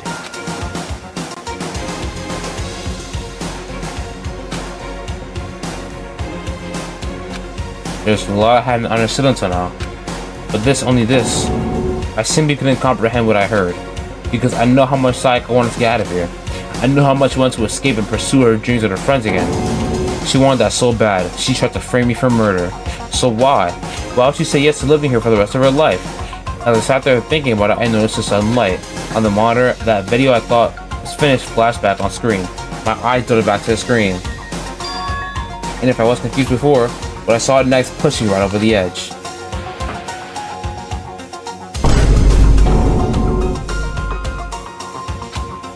What I saw was me, and possibly undeniably me. So, Makoto, before we begin, I should let you know that I'll be recording our conversation. Yes. But the I in the here and now, had absolutely no memory of it. I had no memory of being the headmaster, much less sitting down to talk to him like this. Shall we get straight to the point? Makoto, there's a chance you may have to spend the rest of your life here in the school. Can you accept that? Yes.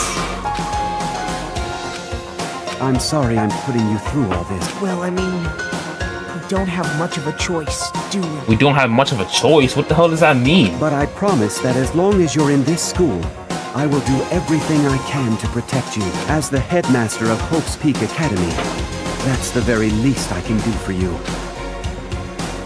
What the hell? From there, the video repeated the same scene again and again with the others. Byakuya, Toko, Hina,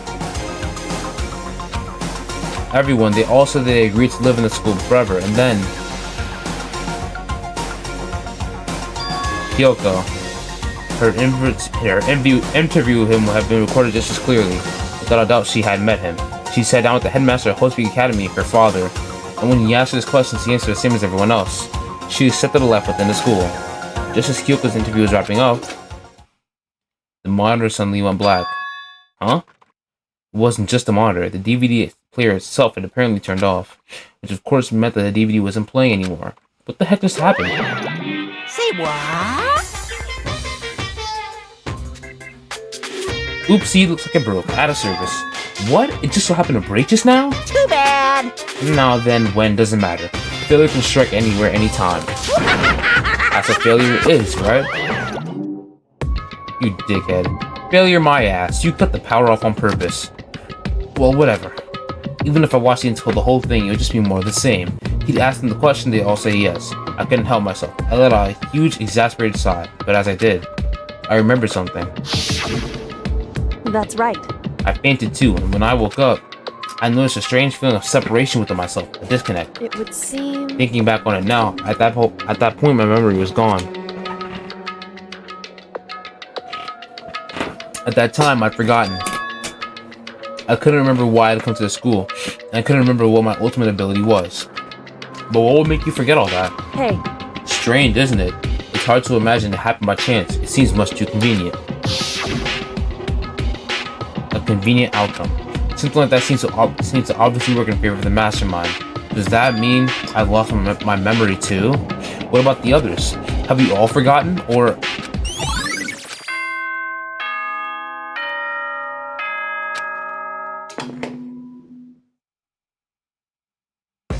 For anything that had to start, there has to be Oh, an now the end. trial's starting. And if the end comes, then that means it's time for a fresh start. There is no night that doesn't have a dawn.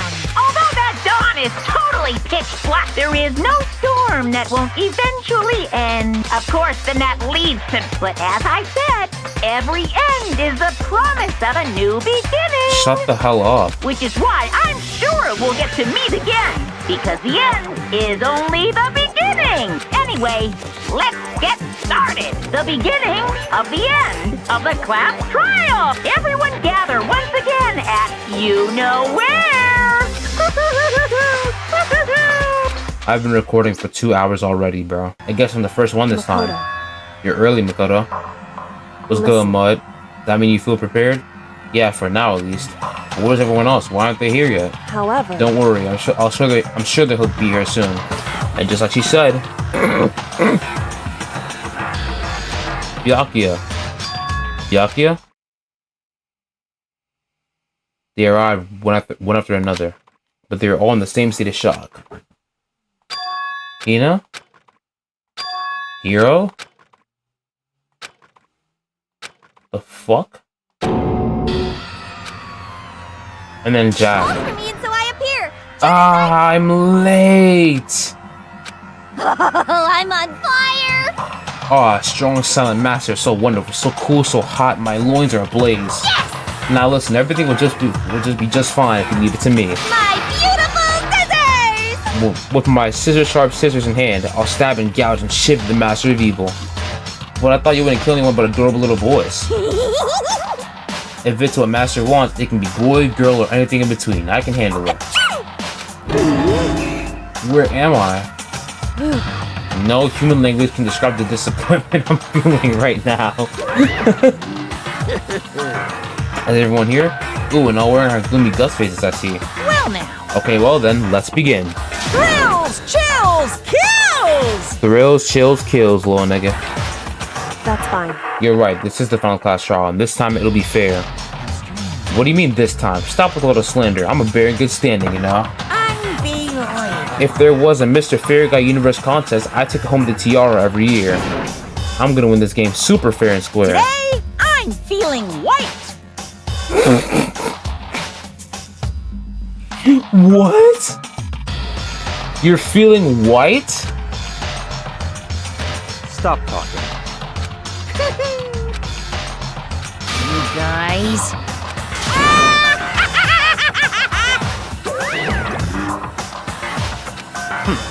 Whatever. In the name of my This will be over in no time.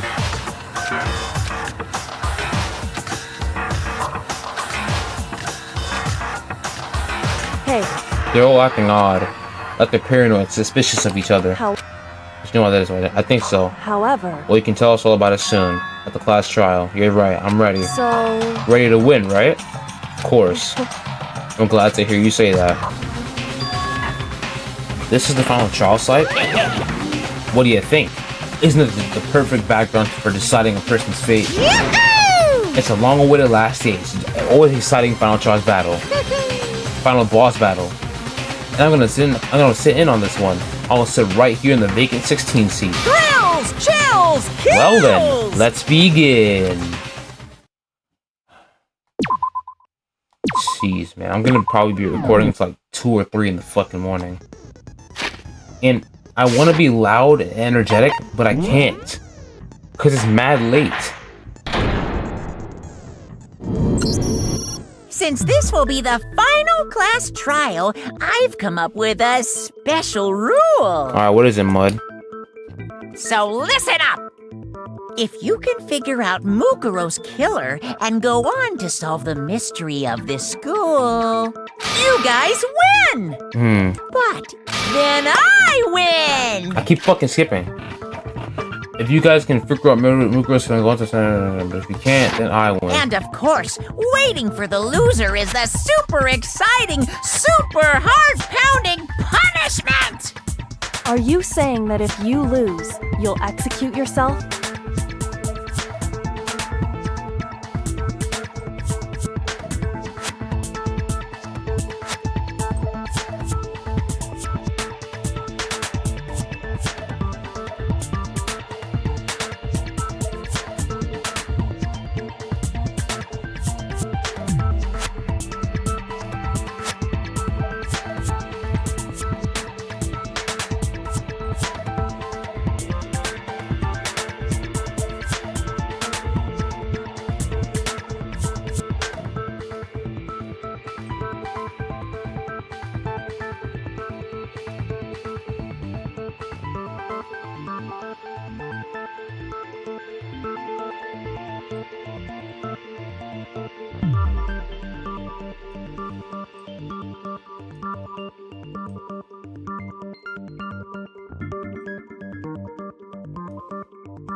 Alright, my bad.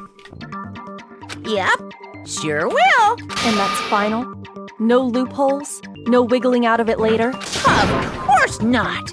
Bears never go back on their word! Never mind all that. I just have one question for you. Oh, you're taking this serious, huh? Are you feeling okay?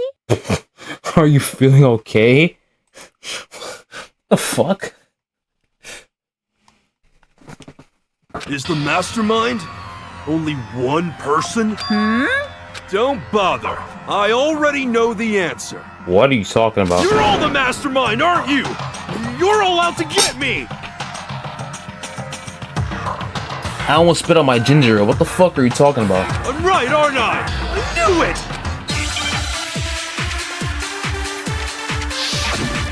Let me shut this dumbass nigga up. You guys have all been working together, haven't you? I have evidence, so I know I'm right. Hey, you stole my line.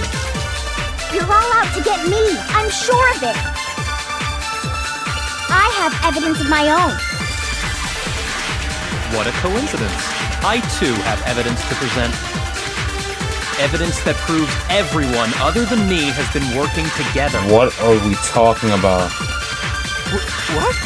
Wait, hold on. This doesn't make any sense. How can the three of us each have There we go, knew it. No, it's wrong.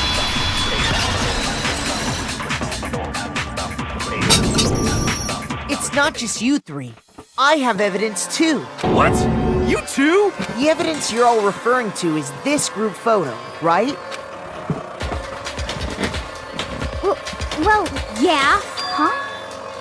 Wait, but mine's different. With the picture you have, I'm in it. But that can't be right. Because in my picture... See? I'm the only one not in it. Yo, wait. Yo, what did Sayaka have all that, bro? And why is Sakura losing? Fumi, game. Since when could you run? Hiro, you have a picture too, right? Let's see it. Okay, but be careful with it. It's pretty important evidence.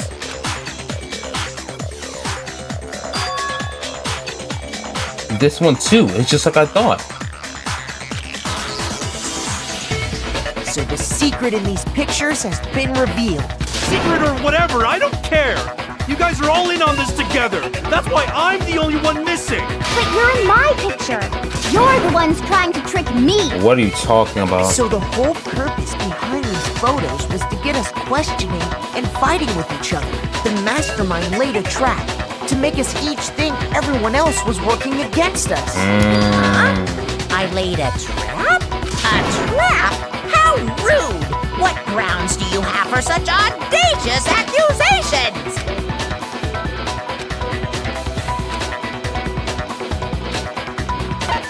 I got it! In each case, the only one not in the picture is the person who received it. So, in the picture I got, I'm the only one missing.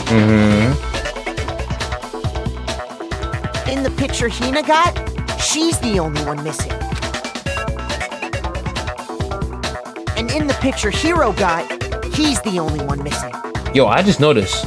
What the fuck is Genocide Jack doing right over there, bro? What the fuck is she doing, Mud? As long as we're talking about it, I suppose I should show you my photo as well.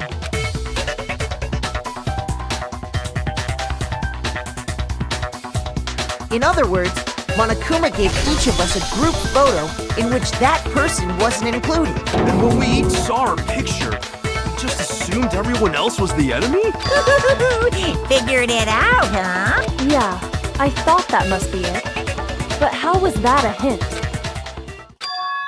But you know, there might be more to this than just Monokuma trying to confuse us. And there's something else that bothers me about everyone's pictures. What is it? What's digging at me? Can I see everyone's group photo one more time? It's not directly connected to what we're talking about, but I'd like to double check something. Sure, no problem. Yeah, I don't mind.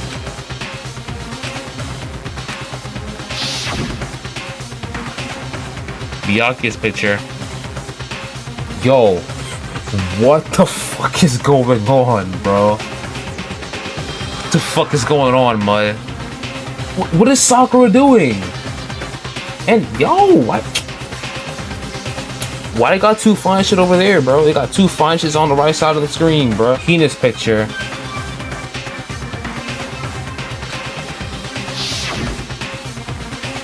Hiro's picture. I think I'm noticing what it is. I think it's because that's what I assume to be Junko. She's like always turned around in the picture. Is that what it is? Yeah, she's like always like blocked in the picture.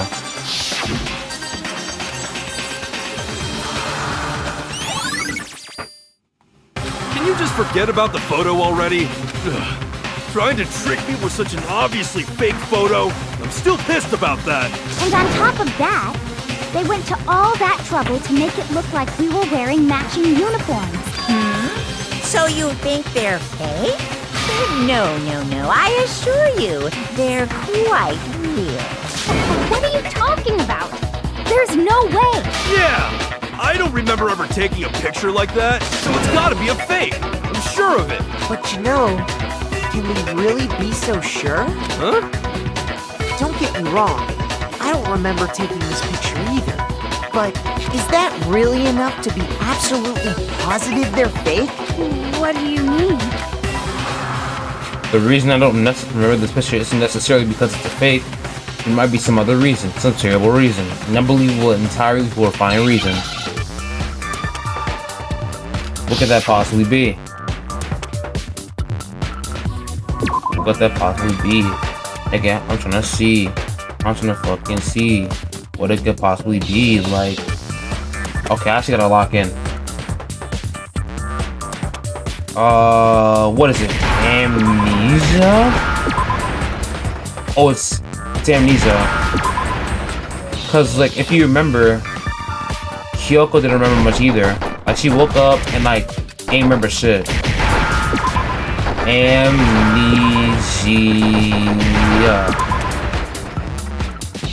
Now I understand. Let's say that somehow we'd all lost our memories. That could explain it, couldn't it? Oh, I get it. So we all just lost our memories at the same time and forgot about the photo. Makes sense. As if. You expect me to believe such an unbelievable occult-type story? Yeah! We all lost our memories? That's just crazy! Is she crying? What the fuck? Okay, what's up?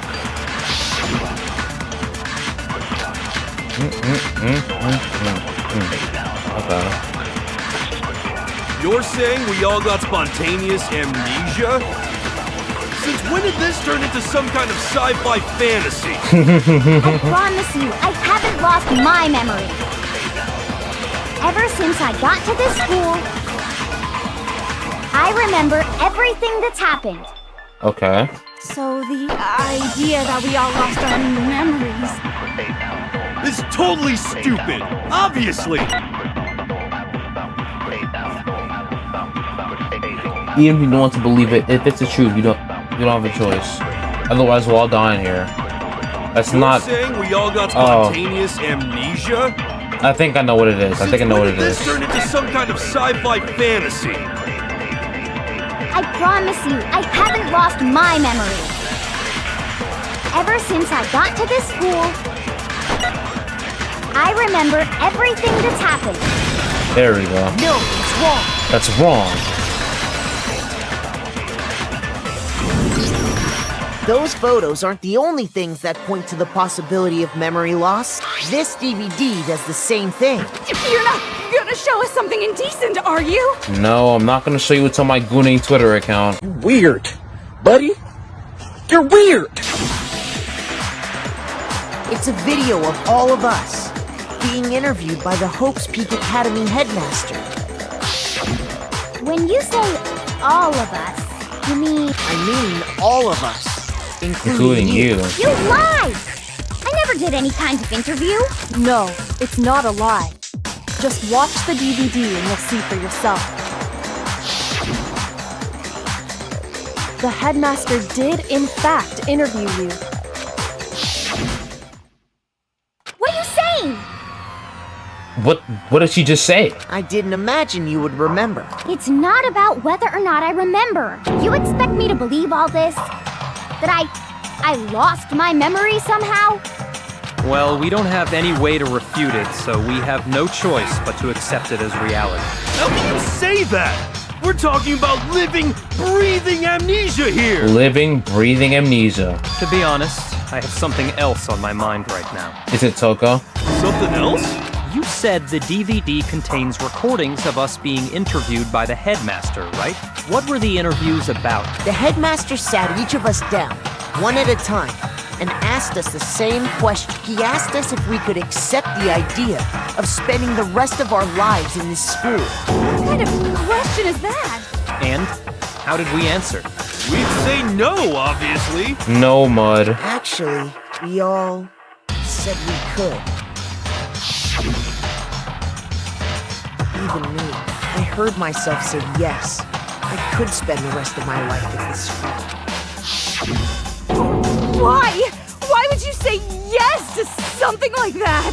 I don't know. I don't remember a thing. The same goes for everyone else. Nobody remembers. You don't remember choosing to live here forever, or even talking to the headmaster about it at all. It doesn't matter if I remember or not. Even if I bought the whole amnesia thing, the idea that I would want to live here forever? That's just insane!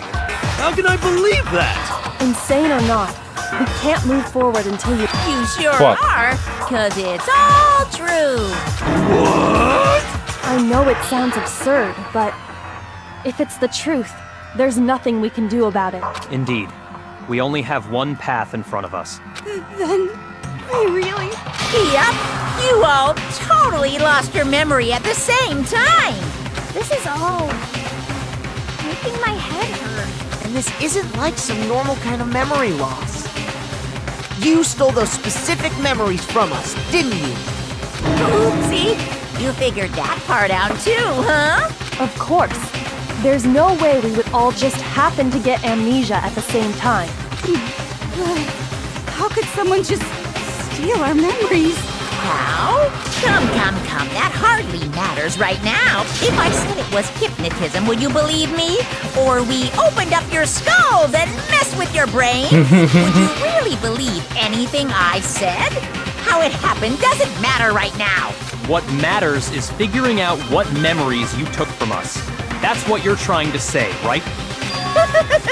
I knew I could count on you. Glaze. The interview with the headmaster, taking that group photo, those can't be the only memories we lost. There must have been a purpose to it all.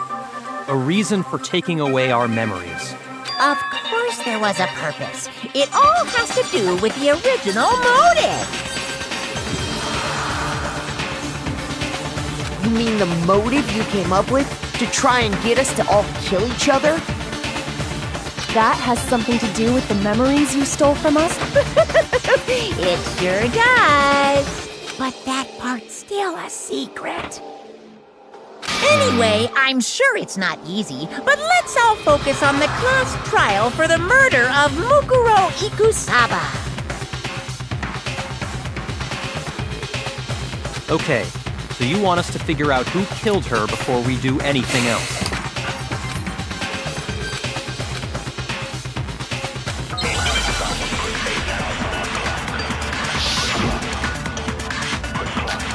Okay, we have to find out who killed Mukuro. So who did it? Who killed her? Whoever did it is the same one who's behind everything. Yo. That much I'm sure of. When you think about it, is the mastermind really here in the school? Of course! They have to be here somewhere. What makes you so sure? What does make me so sure? We not dead ass, bro. Exactly. You're just making stuff up. There's no way the mastermind is here. Are you stupid? The mastermind is probably a million miles away. Such a stupid ass up. No, it's wrong. Like, nigga. If the mastermind wasn't here, the mastermind is somewhere within the school. if the mastermind wasn't here, how the fuck could they be controlling Monokuma right now, Mud? Use your brain, bro. How do you know? Did you find some evidence or something? In the back of the data center, I found a panel that controls Monokuma. The mastermind must have been using that to control him all this time. So there can't be any doubt. The mastermind has been inside the school all along. There can't be any doubt. In which case, there also can be no doubt that the mastermind is one of us. Then how come Monokuma be being controlled, nigga? How could he be being controlled, nigga? If the mastermind is one of us that's sitting around this round table right now, how the fuck can Monokuma be being controlled right now, nigga? What? Recall what Makoto told us Monokuma said to him earlier.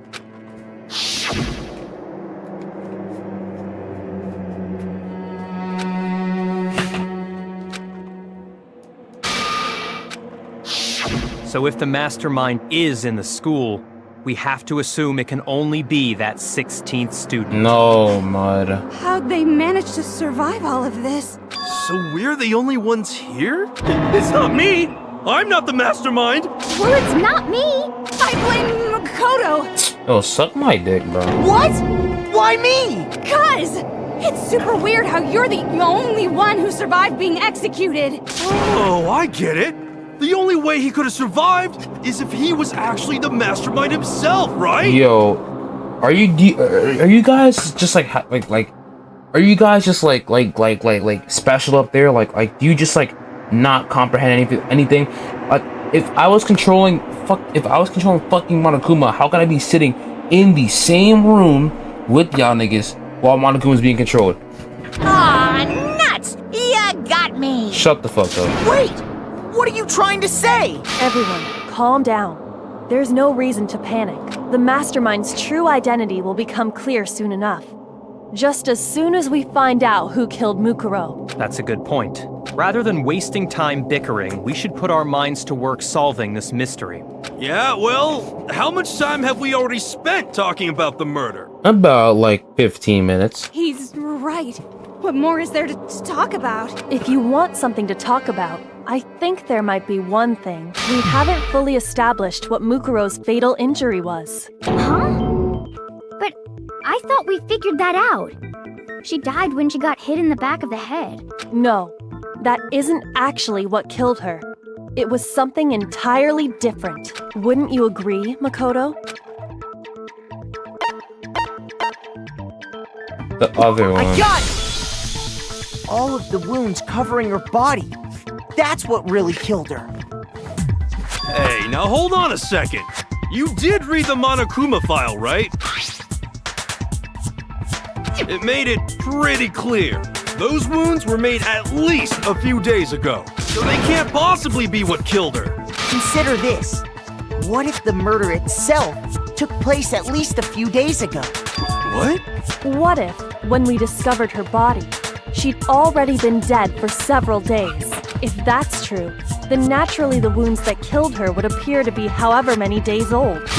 That doesn't make any sense, because she had all those wounds before she ever came here. No, she didn't. Huh? How do you know that? Isn't it obvious? She was the ultimate soldier, right? So that means, you know... You're wrong. She denied me. Before I could even say anything. Come on. I mean, you think I'm not weird, okay? At least listen to what I have to say before you deny me. Oh no, you're weird, honey. You're weird.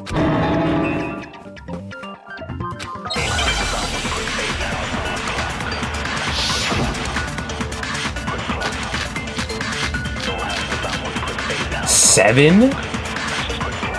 Mukuro was the ultimate soldier. Okay. She must Hold on. have been in 100 different battles. What's her profile?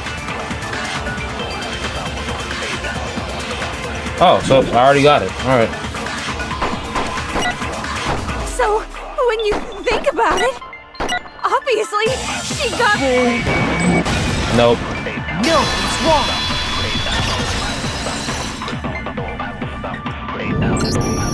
No, Mukuro didn't suffer those wounds in battle. The file we found in the headmaster's room said as much.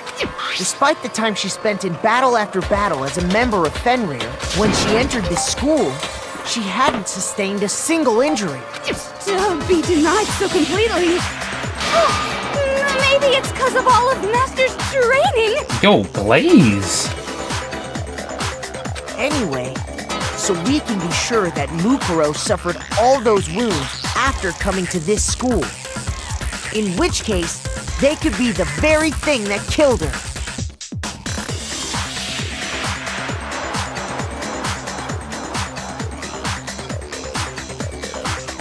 As a matter of fact, it's hard to imagine any other possible. When examining her body, I found that her stomach and head wounds came after she was already dead. Unless anyone has any better suggestions, I think we can say this with confidence. The wounds Mukuro sustained all over her body are what ultimately killed her. I guess I just get flashed with titties. I guess, bro. But if that's what killed her, then does that mean she's really been dead for who knows how long?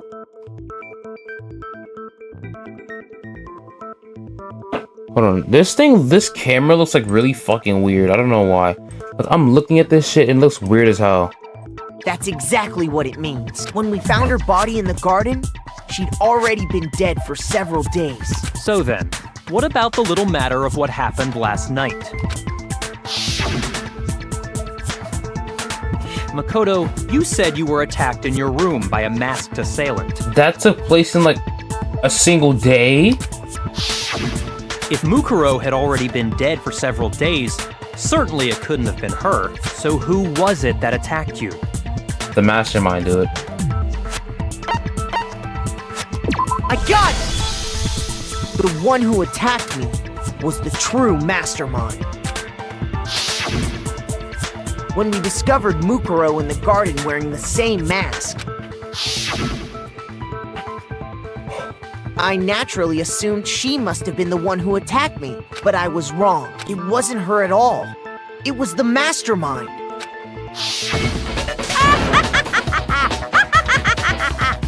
What are you laughing at? Oh, don't mind me. I'm just getting a little impatient sitting here listening. I think I'm gonna jump in. Let's start off with a nice, easy question.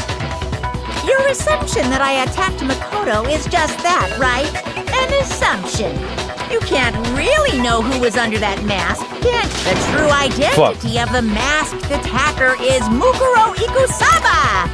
At least, that's what I think. Do you have any evidence that might convince me otherwise?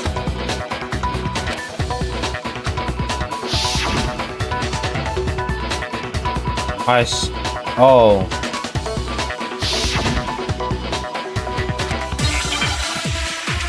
Does it have to do with her hand? Because, like, I think it has something to do with her hand. You never saw their face, right? So you can't have any idea who was under that mask. I'm telling you now, it was Mukuro Ikusaba! You're wrong. Even without seeing their face. There's another part of the attacker we can use to prove it wasn't her. Yeah, that was right. Oh? And what is this other part? Is it the right hand? Or the left hand? Fuck. Also, it's not the left hand. Okay, so it has to be the right hand, right? You never saw their face. Oh, So you can't have any idea who was under that mask. Oh, okay. Okay. I think I know where I went wrong. I was thinking of the picture, and from where I'm looking at it, it looks like the tattoo's on her left hand, right? It looks like it's on her left hand, but it's actually on her right hand. I'm telling you now, it was Mukuro Ikusaba! No, it was not Mud. There's another part of the... Oh? And is it the right... There we go. No, it's wrong.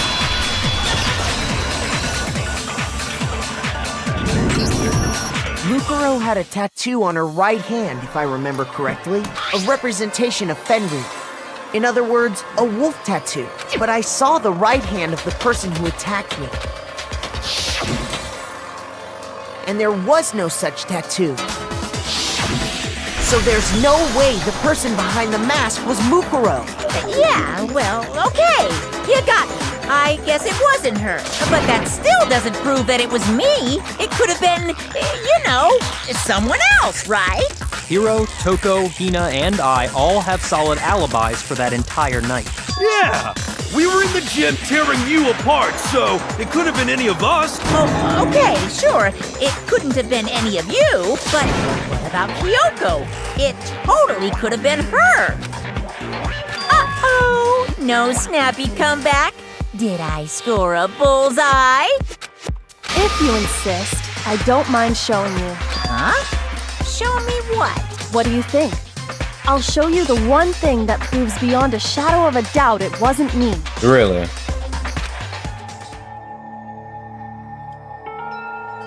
Oh my gosh.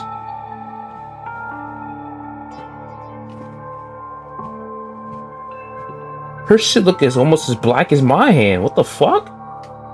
Is Kyoko secretly black? Can she say the N-word? Is this nigga serious? Awful, isn't it? It happened when I was first learning to be a detective. Oh, it's a burn. I was inexperienced.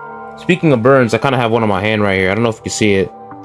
It's like right around here. Oh fuck. It's like right around here.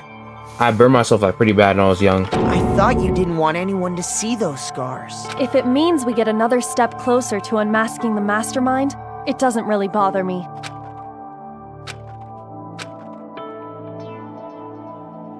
My scars should suffice as proof. Makoto, did the person who attacked you have scars like mine? No, not at all. I'm positive. Then this much has been made clear. There can be no doubt that the one who attacked Makoto is the true mastermind. This is just awful!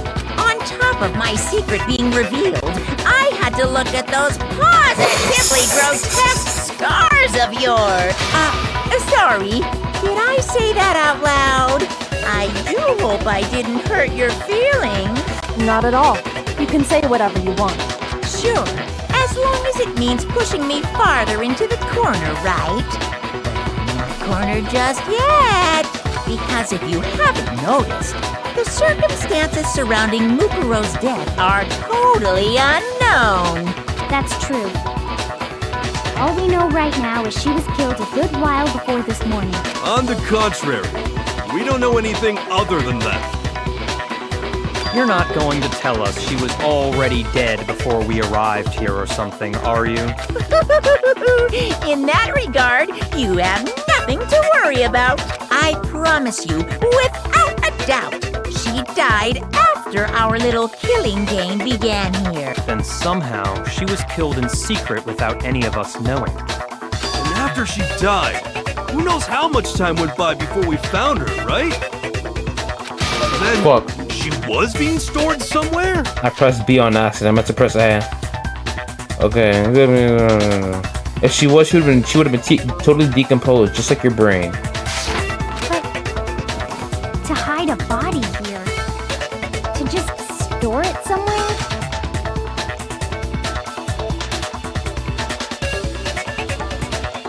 The biolab. I got it!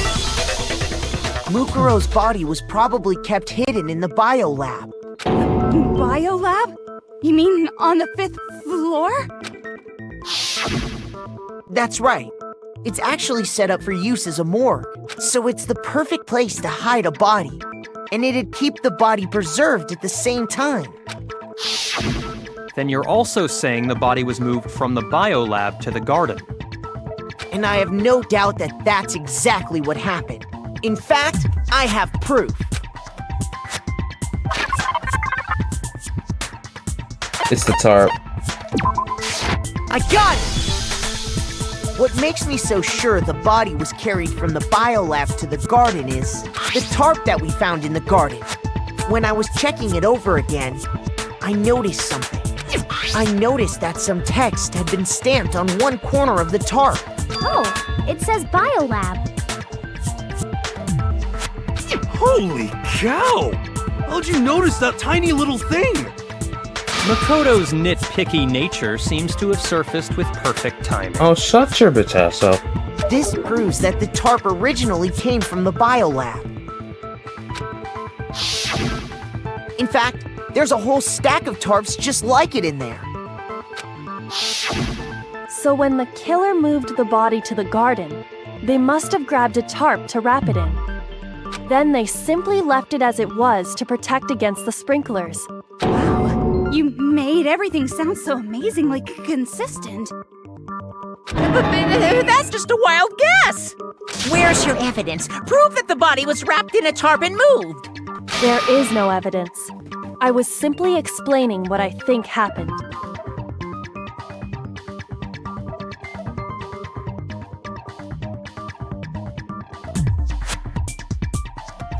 But you seem to be getting pretty worked up about it, wouldn't you say? Worked up? Now that the conversation has turned to the topic of the biolab, because the key to uncovering your secret identity is hidden within that room, isn't it? You're talking about unmasking the mastermind? You see, the biolab contained an inconsistency. One so major it can't be overlooked. What is it? La la la, I can't hear you. La la la la la. Such a child. Just ignore him. Hey, by the way, Makoto, what about that one thing? What one thing? What? Fuck. What do you think? I'm talking about your family. Ref? Relevance? Relevance?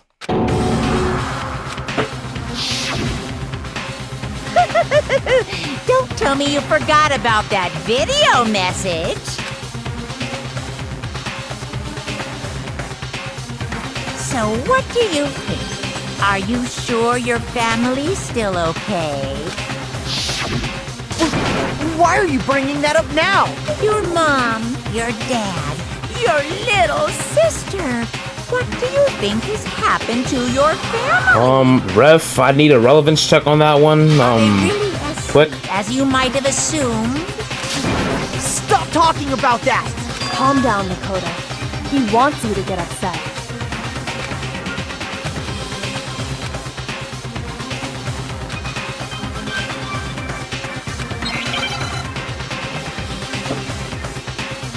Oh, it's a bullet time battle. Alright. Let's do it. Are you sure about this? Are you sure about this? Fuck. No. Punishment is waiting for you. Are you sure about this? Are you sure about this? Are you sure about this? Are you sure about this?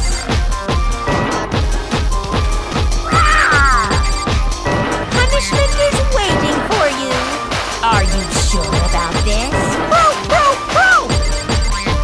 Are you sure about this? Are you sure about this? I'm not listening! Shut your bitch ass up. The inconsistency Kyoko's talking about is the lights. I don't know if you noticed that, but like when he said proof, it was like completely in sync with the song. What are you talking about? What about the lights? Like I said before, the biolab also acts as a morgue. And as part of that, a giant refrigerator was installed in there. That's where everyone who's died is stored. And it was set up so that when a slot had a body in it, a blue light would turn on. In other words, if the blue light is on, that means there's a body in that slot. Really? It's not like Kyoko just said that. But I counted up the number of blue lights that were on, including the one Mukuro was in, and there were only 9. Why does that matter? You gotta give me the bite-sized version here, man.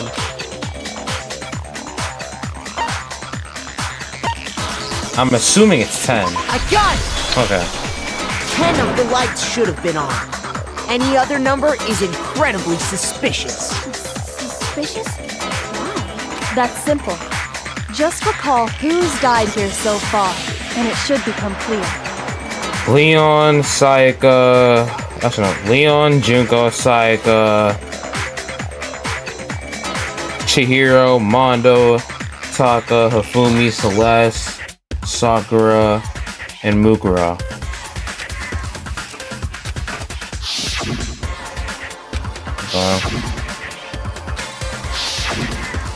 Okay. Okay. 6, 7. Do me a favor. Shut the fuck up. So 10 people in all? That's right. Any other number should make you immediately suspicious. But according to the lights in the biolab, only 9 people were being stored there. You're saying a dead body just up and disappeared? I got it! The masterminds destroyed one of the bodies to get rid of evidence. But if they wanted to do that, they would have destroyed Mukuro's body, since they actually killed her. And yet, her body was left alone. Then, whose body disappeared? It may very well be that none of them disappeared. But if that's true, then why doesn't the body count match? Including Monokuma's executions, there have apparently been 10 deaths, but there were only 9 bodies. That's the point I'm trying to make. I'm completely lost. How can the number of victims be less than the number of murders?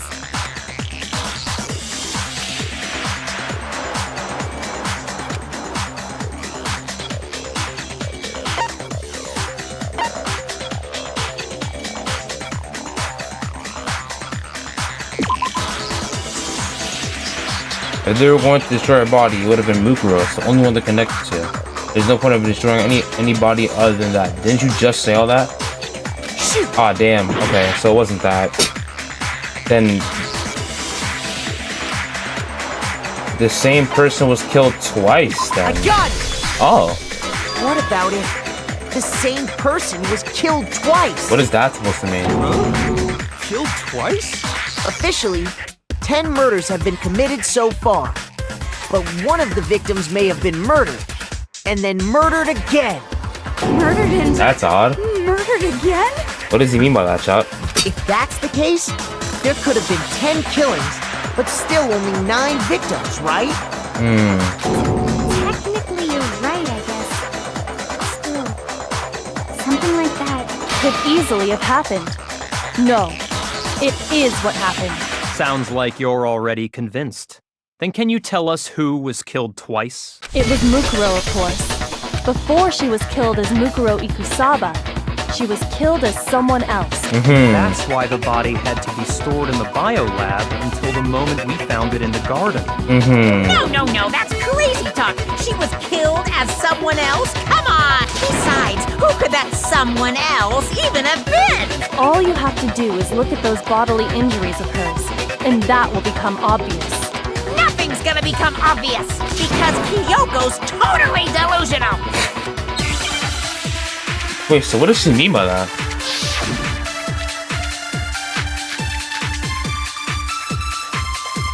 Who is this someone else that Mukuro was killed as?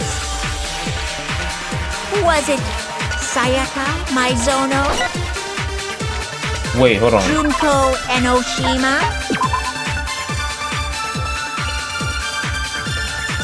Covered with other wounds.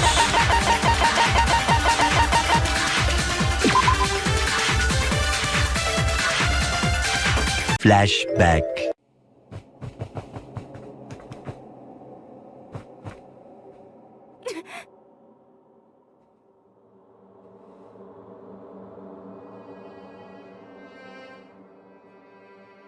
End of flashback. There's someone else that wasn't Sayaka, my Junko Enoshima. There we go. No, it's wrong.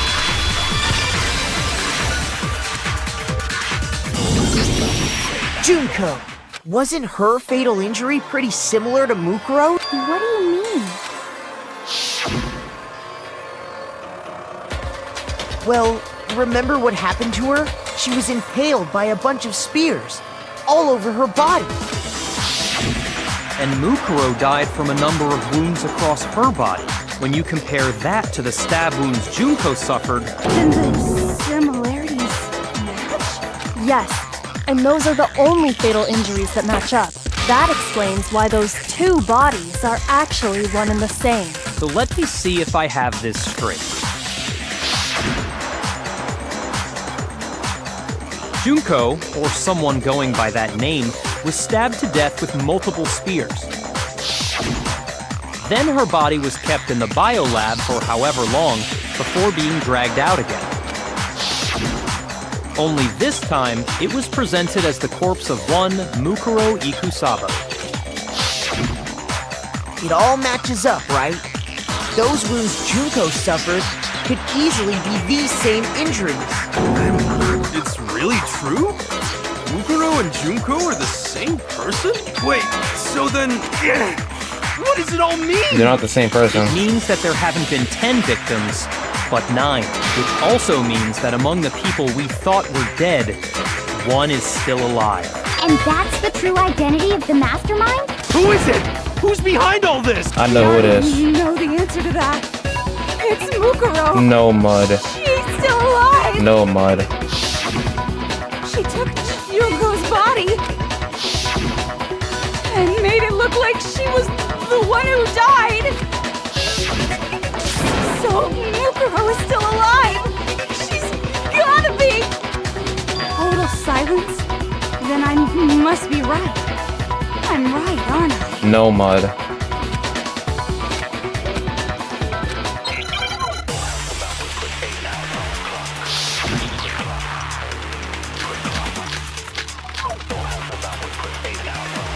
The body we found in the garden. It wasn't Mukuro. Then she's still alive? That's right. So the mastermind's true. What do you say, Monokuma? You just...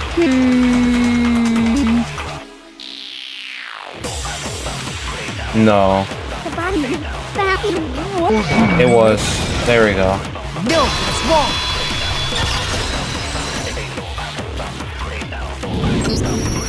No, the body we found in the garden was Mukuro. That's one thing we can be sure of. The body's appearance and measurements are consistent with her records. Right, Kyoko? She was 5 foot 6 inches tall and weighed 97 pounds. Wasn't it 5 foot Her 7? vitals were 31, 21, 32.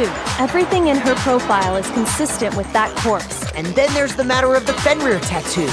So there's no question it's her. But if Mukuro's not the mastermind, then who's actually still alive?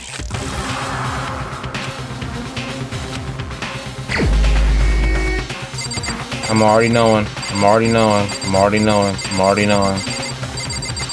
I'm already knowing. I'm already knowing. Here's my answer. Junko is still alive. It's the only possibility. Are you sure about that? Huh? I admit, since Mukuro is undoubtedly dead, Junko does seem to be the only other explanation.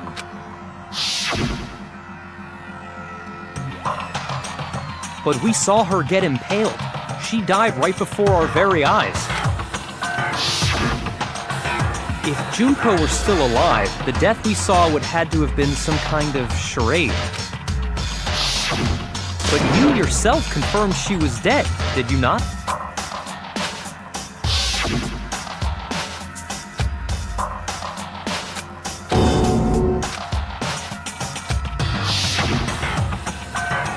She was dead. There's no question. Junko was dead. So, the idea that she's still alive. It must be wrong. Then you're withdrawing your previous statement? I know you gave it your best shot, but too bad. I guess your conclusion was a dud. Too bad, too bad. This case hasn't been decided just yet. You haven't given up already, have you, Makoto? No, of course not. There's no way I'd give up that easy. That's all well and good, but how do you intend to solve the problem standing in your way? Junko absolutely died. Mukuro absolutely died. Then both of them are dead, right? There can't be any kind of survivor story. I think we need to look at this from the opposite direction. Huh? The opposite direction? Let's assume Junko is still alive. If so, how could she have survived?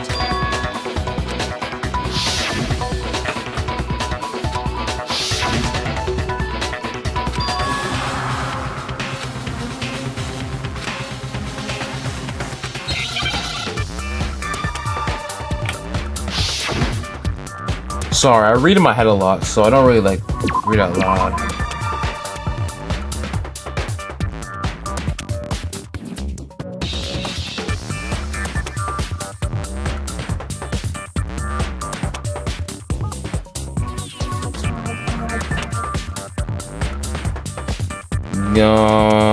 Give me S, give me S, give me S.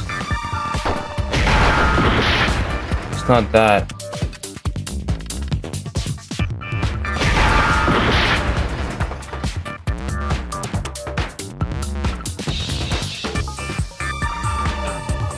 What's it called? What's the word called? I forgot. Oh, wait. I think I might know what it is. Okay, I'm definitely right. It's replace. It's replace. It's replace. It's replace. It's replace. It's replace. It's replace. It's replace. Where's the L? L.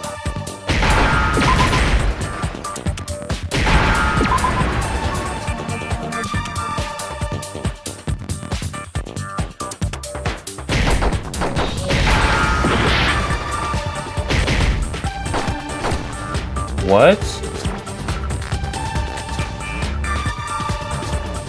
Replaced. Replaced with an E. What kind of a fucking moron are you? Replaced with a D, I meant, by the way. I understand. That's it! What if she switched places with someone else? Switch places? That's right! Before the spears could kill her, she got someone to take her place. Specifically, Mukuro Ikusaba. Then that would make it Mukuro's corpse that showed up later. Which is why the body's height and weight and everything match Mukuro's profile, right?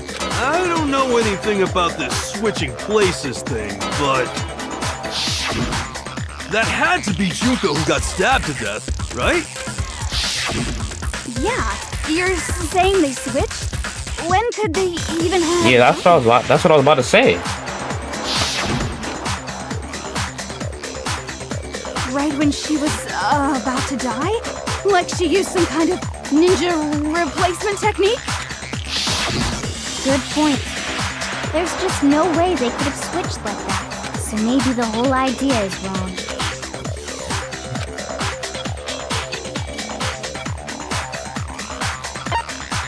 They couldn't switch after death because that wouldn't make any sense. They couldn't switch at the moment of death because that wouldn't be possible. So they must have switched at the beginning. I got it!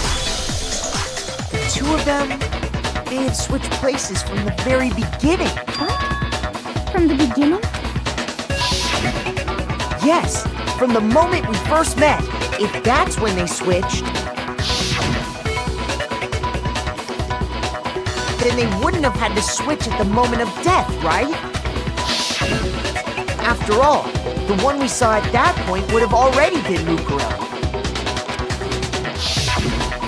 Hold on. So, you're saying the Junko we first met was actually Mukuro all along? Then we'd already met her? I had, like, a normal conversation with her. When we first met, none of us knew who anyone else was. So Mukuro could have simply told us her name was Junko, and we never would have known the difference. That would easily allow the two of them to switch places from the very beginning. Wait, but Mukuro had a tattoo on the back of her hand, right? Junko never had any tattoo like that, did she? She could have hidden it with foundation or something like that. If she did, it likely melted away in the explosion, exposing the tattoo after the body was extinguished. Plus, there were the fake nails found on the hands of Mukuro's body. They were the same fake red nails she was wearing when we all met for the first time. But if she really did use foundation... Correct. Even if there was no tattoo on her hand, I couldn't say for certain it wasn't Mukuro. So I'm glad nobody noticed that glaring hole when we were trying to figure out who attacked Makoto. But too bad for you, Monokuma. You can't deny it anymore. Wait, so this whole thing was a setup from the very beginning? If that's true, it was quite an elaborate plan to be sure, making it look like Mukuro was Junko. The reason such an elaborate plan was possible is because the two of them were working together. So Mukuro, the ultimate despair, teamed up with someone like her. In other words, it would be fair to say that Junko herself was also the ultimate despair. What's wrong? Lost the will to fight back? I think he's just afraid. Afraid? What's that mean, afraid? Fear is only possible where hope is possible. I only have despair, so fear is an alien concept to me. Then why haven't you been saying anything? Because it's a bunch of nonsense. Junko's my secret identity? As if. Then why did you try and protect Junko's real identity? I tried to protect her identity? When did I do that? I've already figured it out. He tried to hide Junko's identity, but not just once, but twice.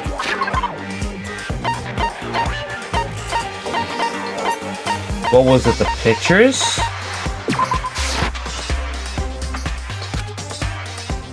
Shoot! I lose a heart for that? Bro.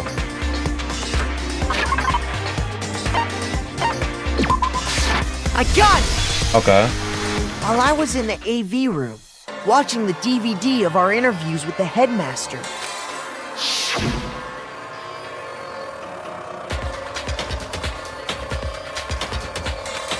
So of course not the DVD wasn't playing anymore. What did I do? I'm just having to break this now. Now then when doesn't matter. Failure can strike here anytime. That's what failure is, right? you Oh. made sure I couldn't finish watching the video.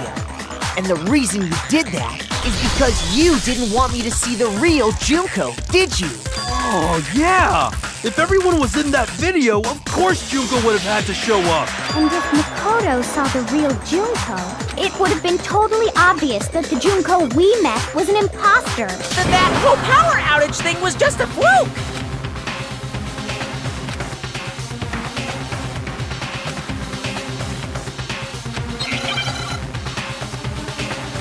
Oh damn, again?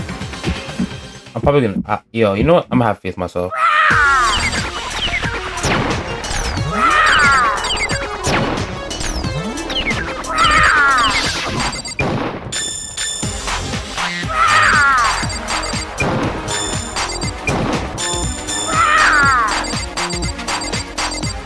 Are you sure about this? What are you even talking about?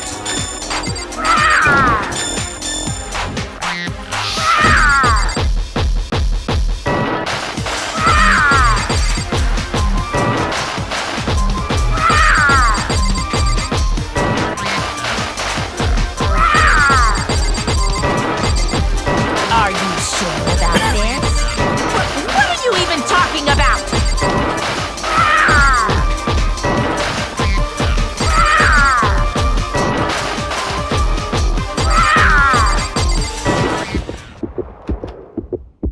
That's impossible! Shut your bitch ass up.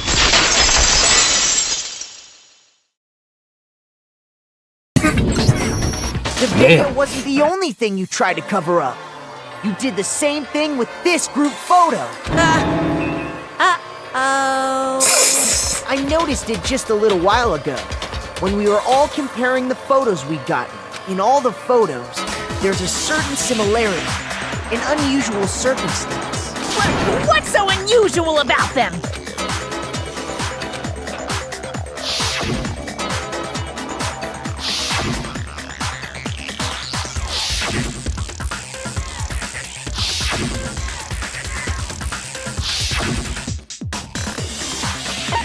Her face. I got it! Her face is always covered up. Junko's face. The one thing common to every single photo is that you can't see her face.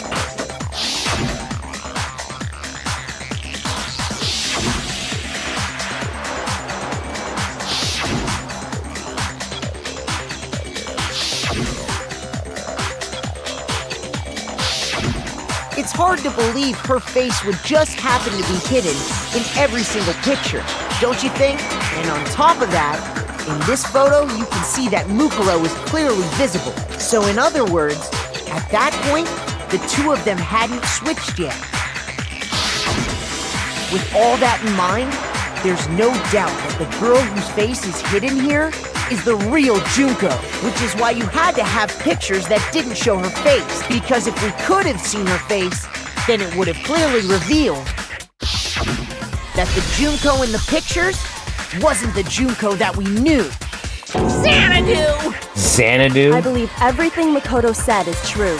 What even is Xanadu? Junko and Mukuro switched places before we met either of them. So she killed Mukuro, who had taken her place, making it look like she died. And the real Junko is still alive. And she's the one behind this whole murderous situation. This killing game.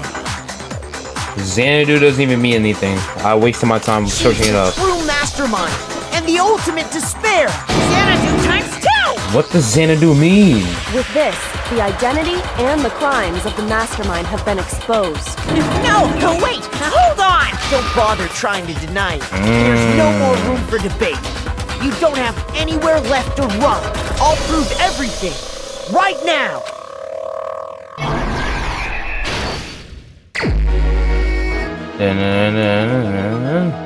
Alright, so we start off, we're meeting everybody here. Then Makoto met Junko. What was the identity of the ultimate fashionista, which was met in the main hall? You met Miss Junko Enoshima.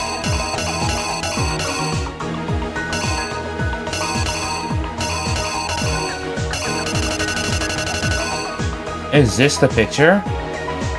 I'm gonna assume this is the picture. Okay. Then Junko is stomping on Monokuma, or rather Mukuro is stomping on Monokuma. Then she gets fucking. I can't even find the word. Let's just say she gets like stabbed.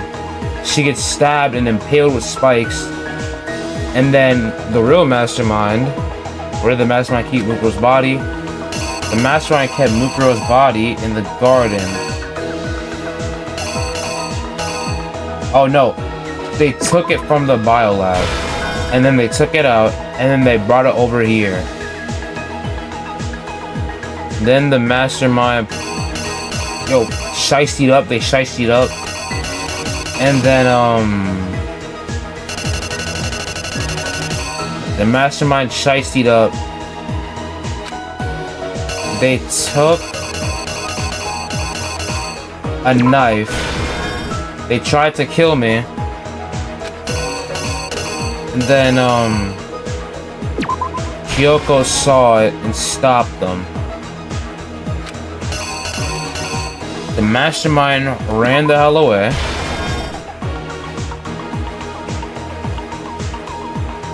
And then they got to the greenhouse. They took off their mask. What did they do with the mask after they turned it off? They put it on the dead body. What was the condition of the dead body when I first found it in the garden? It was like this. Then the mastermind was all watching all of us there. Genocide Jack ripped the mask off. The bomb was there. Shaboom.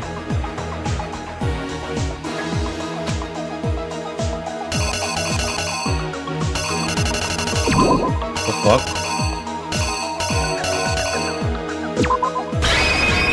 Here's exactly what happened.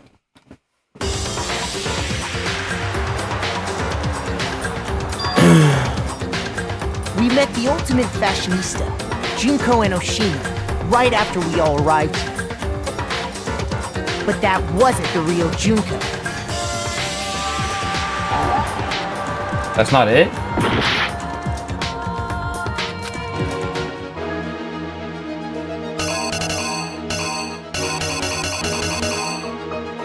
Okay, so in that case, I guess it's this one. Here's exactly what happened.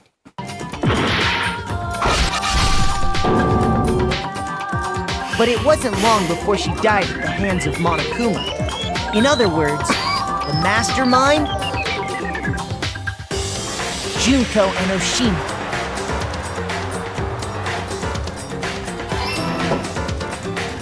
Her body was kept in a biolab, which had been converted into a morgue, until Junko decided to put her body to use.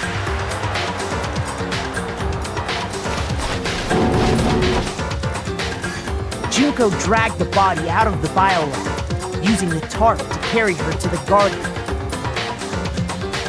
She fabricated the murder to try and friend Kyoko, who proved to be one big thorn in her side.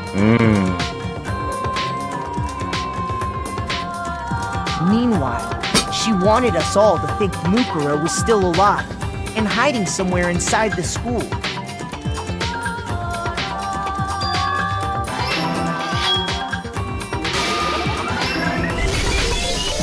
So she put on a mask and then attacked me.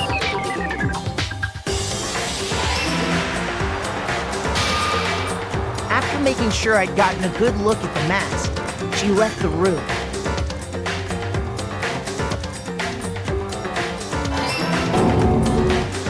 Then she put the same mask on Mukuro's body. This was all to make us think the person who attacked me and the corpse were one and the same. She wanted us to believe the murder had only recently taken place.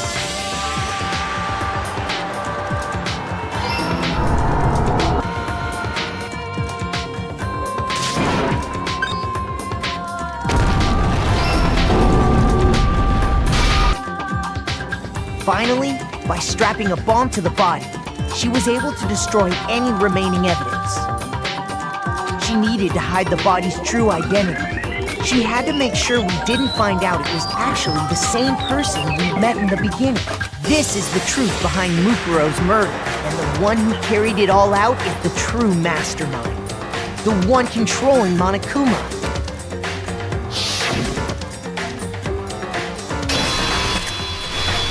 The real Junko and Oshima!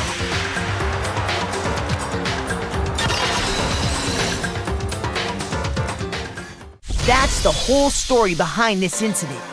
Well, what do you have to say to that? That's crazy.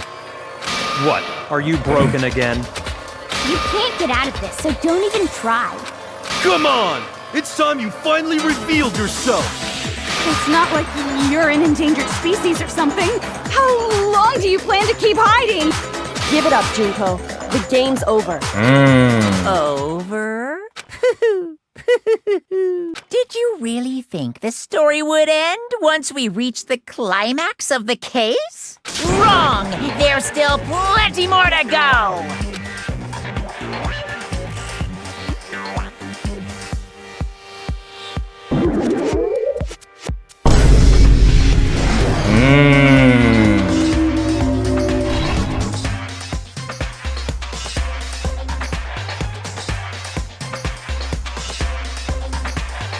We have been waiting so very long for peasants like you to appear.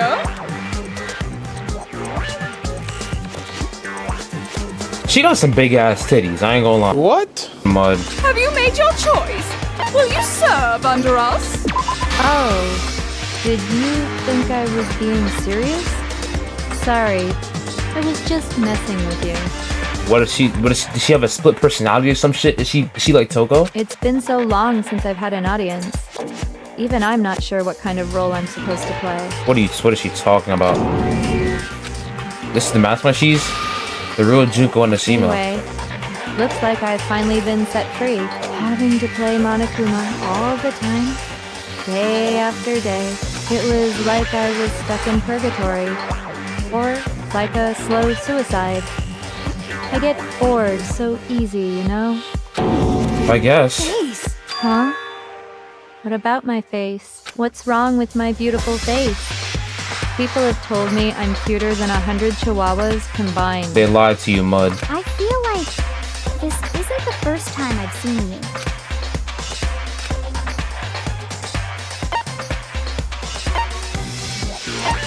I got it! That's right!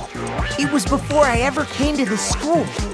I remember seeing a magazine cover. I deadass just guessed, cause like the other two didn't make any sense. And you were on it. Them big ass bazoingas, bro. Like, It's time to stop. Basically, Mukuro and I had your stereotypical twin relationship. The older sister, tough and proud. That was Mukuro. The younger sister, smart and cute. That was... Me! Junko fucking Enoshima! my fault, gang. Together, we were the Despair Sisters, aka the Ultimate Despair!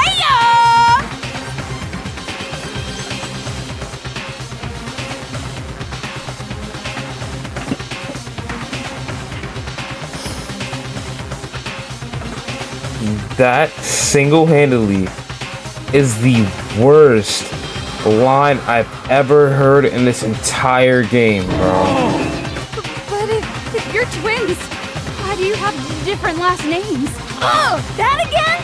You have any idea how many times people ask me that shit? Maybe it's new to your dumb ass, but it bores me to tears. Answering the same questions over and over? Just make up whatever answer you want. I don't give a shit. The truth's fucking lame anyway. But if she was your twin, that means you killed your own sister? You killed your own Slizzy, bro. What's wrong with you, bro? And for reasons deeper and darker than the ocean. Ha! As if! Well, I suppose I'd better explain. And now she pushed her titties up. Yeah, I ain't gonna lie, bro. I might need a minute. Sorry. For my plan to work, someone had to be able to control the killing game from behind the scenes. The so-called mastermind had to operate Monokuma, keep an eye on everyone, things like that. But after looking at the situation, I determined it would be impossible for Mukuro to perform such duties. Because naturally, she turned out to be the letdown of the family. She sounds like a female Byakuya. Leaving me behind to run off and join some band of mercenaries. Such a disappointment. So, I decided to play the role of director and have her join the rest of you in your school life. I could have let her work alongside me, but she would have been useless to me that way. Besides, 15 students seemed like a solid number to start with. Of course, the fact that she was the ultimate soldier posed something of a problem. She had what I call the 3 atrocities. Atrociously rank, atrociously filthy, atrociously repulsive. That's her own sister, by the way. It was atrociously clear just how out of touch she was with the rest of society. Meanwhile, my ultimate fashionista status has an undeniable appeal that I didn't want to go to waste. And that's why you switched identities? Sadly, her inability to match my personality was even greater than I'd calculated. It was a lost cause. She was nothing more than a bit player, an extra, unworthy of lines. Wow. Being the utter disappointment that she was, anyone would have expected her to get killed off right away, which is precisely why I killed her. To meet everyone's expectations. Wow. That can't be your only reason, can it? Well, no, of course not. I also did it to avoid becoming bored. Nigga, nigga. I've never been a stickler for following a plan to the letter, you know? If I planned everything out and knew just what was gonna happen, that'd be so boring. So I changed things just a bit and decided to use Mukuro to make a little point. In other words, Mukuro's death was a one-sided, premeditated act of betrayal, just as I suspected. When Mukuro was killed, she must have been as surprised as anybody else.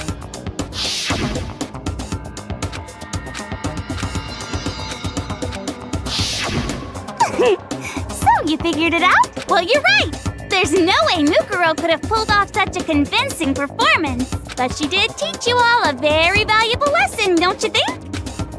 How can you talk like that? You sacrificed your own sister. How does that not even bother you? What? I sacrificed her? That's what's got you so hot under the collar? Jeez, misunderstandings sure are scary. We were the ultimate despair, you know? So we never had any kind of hope or expectations. No, I felt despair as long as I can remember. Like I never should have been born at all. When I was born, I cried tears of total despair. So that's why for us, it's not a big deal whether we die or kill. We're just those kinds of people. We can do anything. We've always been filled with despair. So when we do something, we go all the way and live without regret.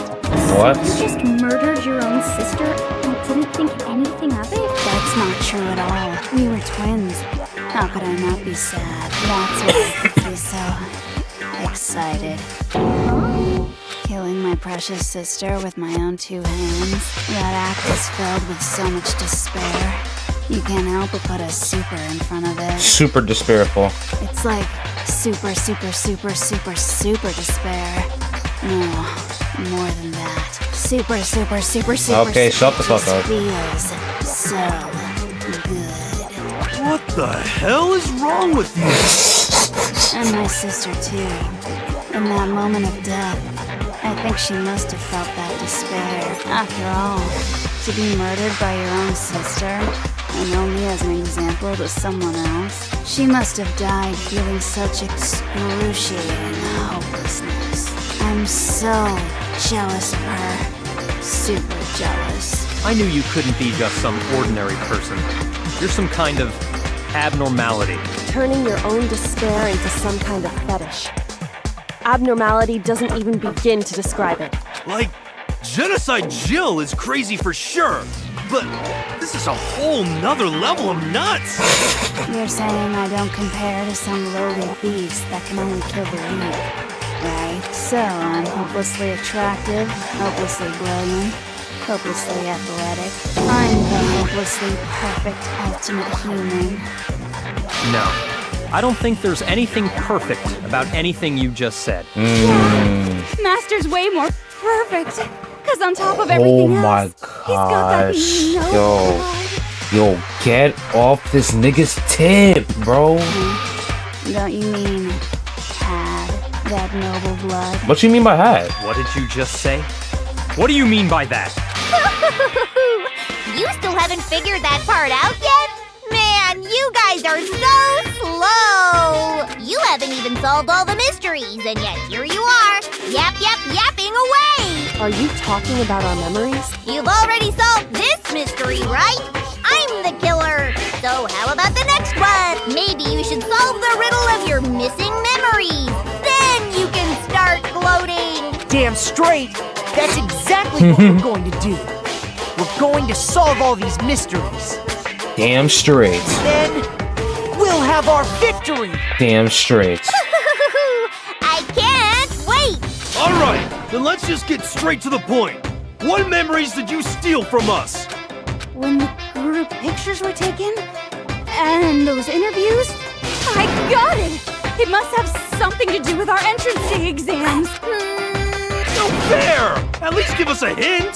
Your brains are like sponges, all drippy and leaky. I already gave you a hint before. All the memories you lost share something in common with a few other things. Do you recall?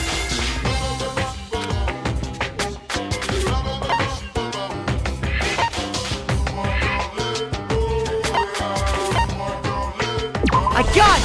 Oh. You're talking about the motives you provided to try and get us to kill each other, right? So you do remember after all. Well, I would hope you wouldn't forget something so important. Oh no, I forgot. I just guessed. It was stupid of me to even ask. I apologize from the bottom of my heart for my bad manners. So then, let me ask you another question. Did you notice that each motive I presented you had a specific theme to it? Theme? Yep, you got it. So that's my question to you all. When Sayaka was murdered, what was the theme of the motive I presented?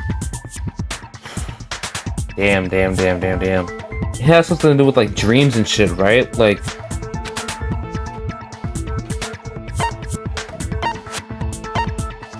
I got it! Or that too. The driving force behind the motive you presented us with at that point was human connection.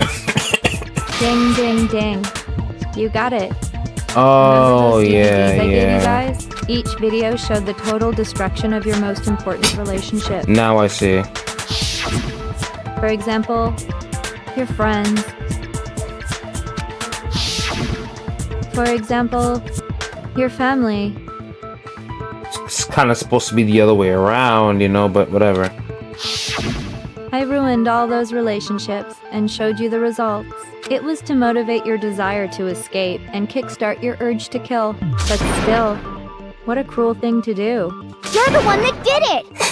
Yes, well, I'm perfectly happy to accept your disapproval.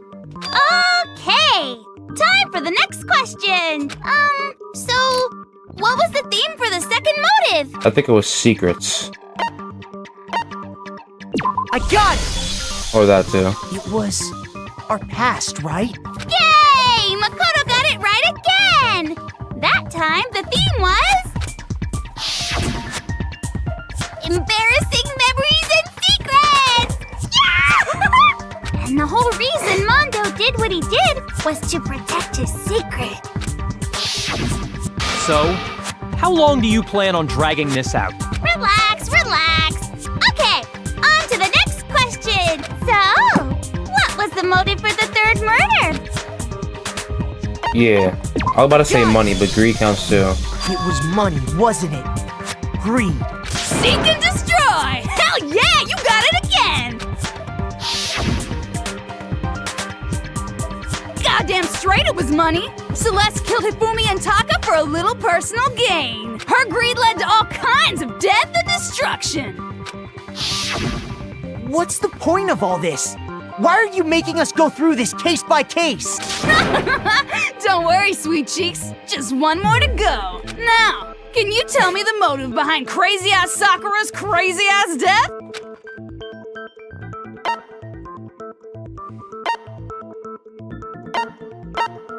Well, betrayal because she technically betrayed everybody, but I believe it's blackmail. Oh. Shoot! Oh, damn. Okay, so I was right the first time. It was betrayal. In her case, it was betrayal. Precisely. You see, once I revealed Sakura's betrayal, that led to everything that came afterwards. Anyway, it looks like you answered all of my questions correctly. How painfully delightful. But what's the point? What meaning is there in asking those questions now? Relationships? Secrets? Money? Betrayal? These are all pretty standard motives, right? The most normal of normal. Totally middle of the road. But of course, those aren't the only motives that exist in this world. In fact, there are as many reasons to kill as there are people on Earth. They compel humans to kill each other, bringing despair to the world. Relevance? This is what we refer to as the seed of despair. Well, never mind. I'll be damned. Seed of despair?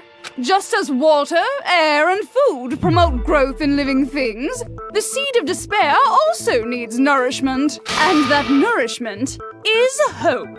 Despair can grow only in the presence of hope. Two sides of the same coin, divided by a razor-thin line. Such is hope and despair. How much longer is this stupid speech of yours? Weren't we discussing our missing memories? Why are you trying to change the subject? If you would listen, you would see I'm not changing the subject. We are discussing your memories. What I'm trying to say is, the seed of despair is closely tied to your own memories. How so? You see, by taking away your memories, I gave you hope. Of course, that hope merely existed to be consumed by despair. How could taking away someone's memories give them hope? And plus, you haven't given us any hope anyway! Is that so?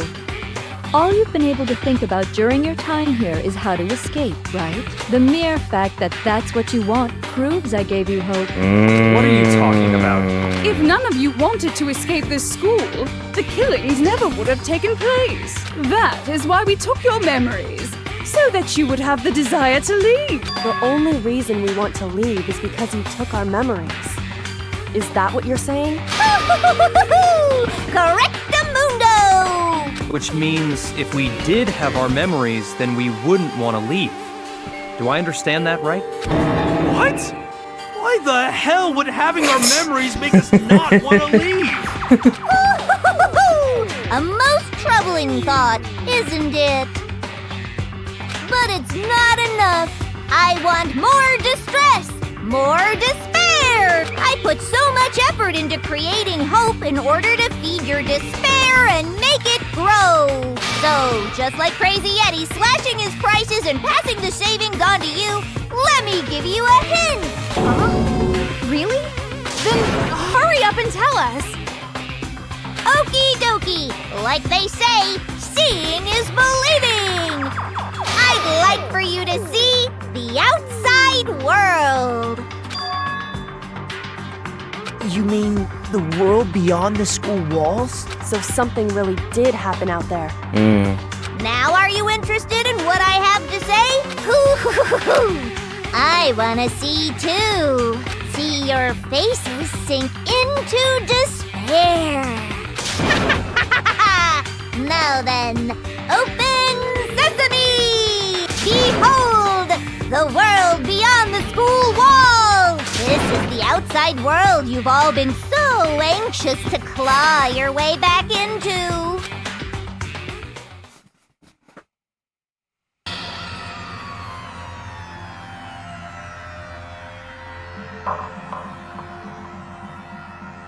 What the fuck? What the fuck?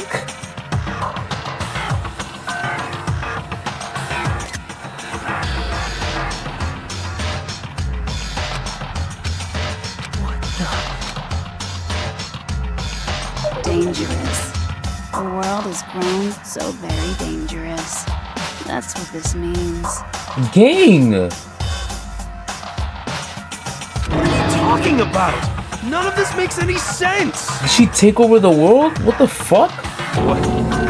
What am I looking at? This is a scene from a movie or something, right?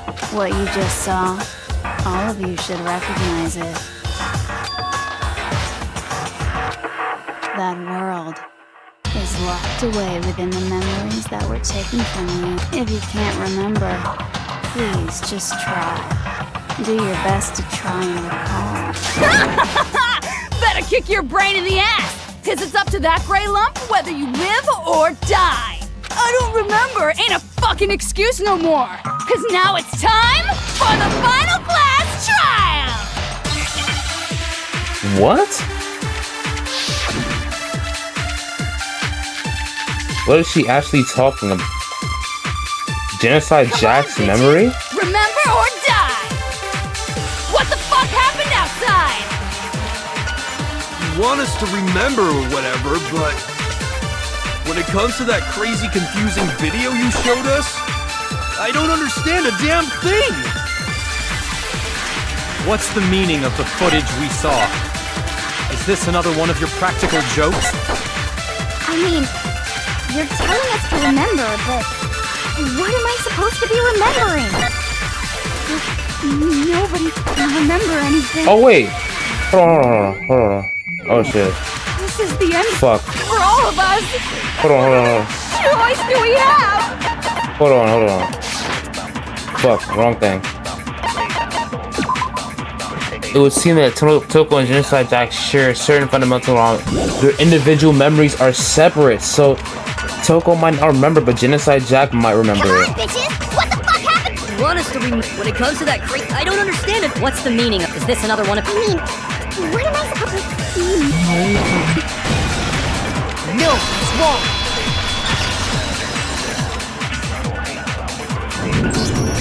Actually, she might remember. Who might remember? The other Toko, Genocide Jack. The two of them share certain kinds of knowledge, but their memories aren't linked, right? I see. Then even if one personality's forgotten, there's a chance the other may still have those memories. What do you say, Toko? Are you telling me to swap places with her? No, absolutely not.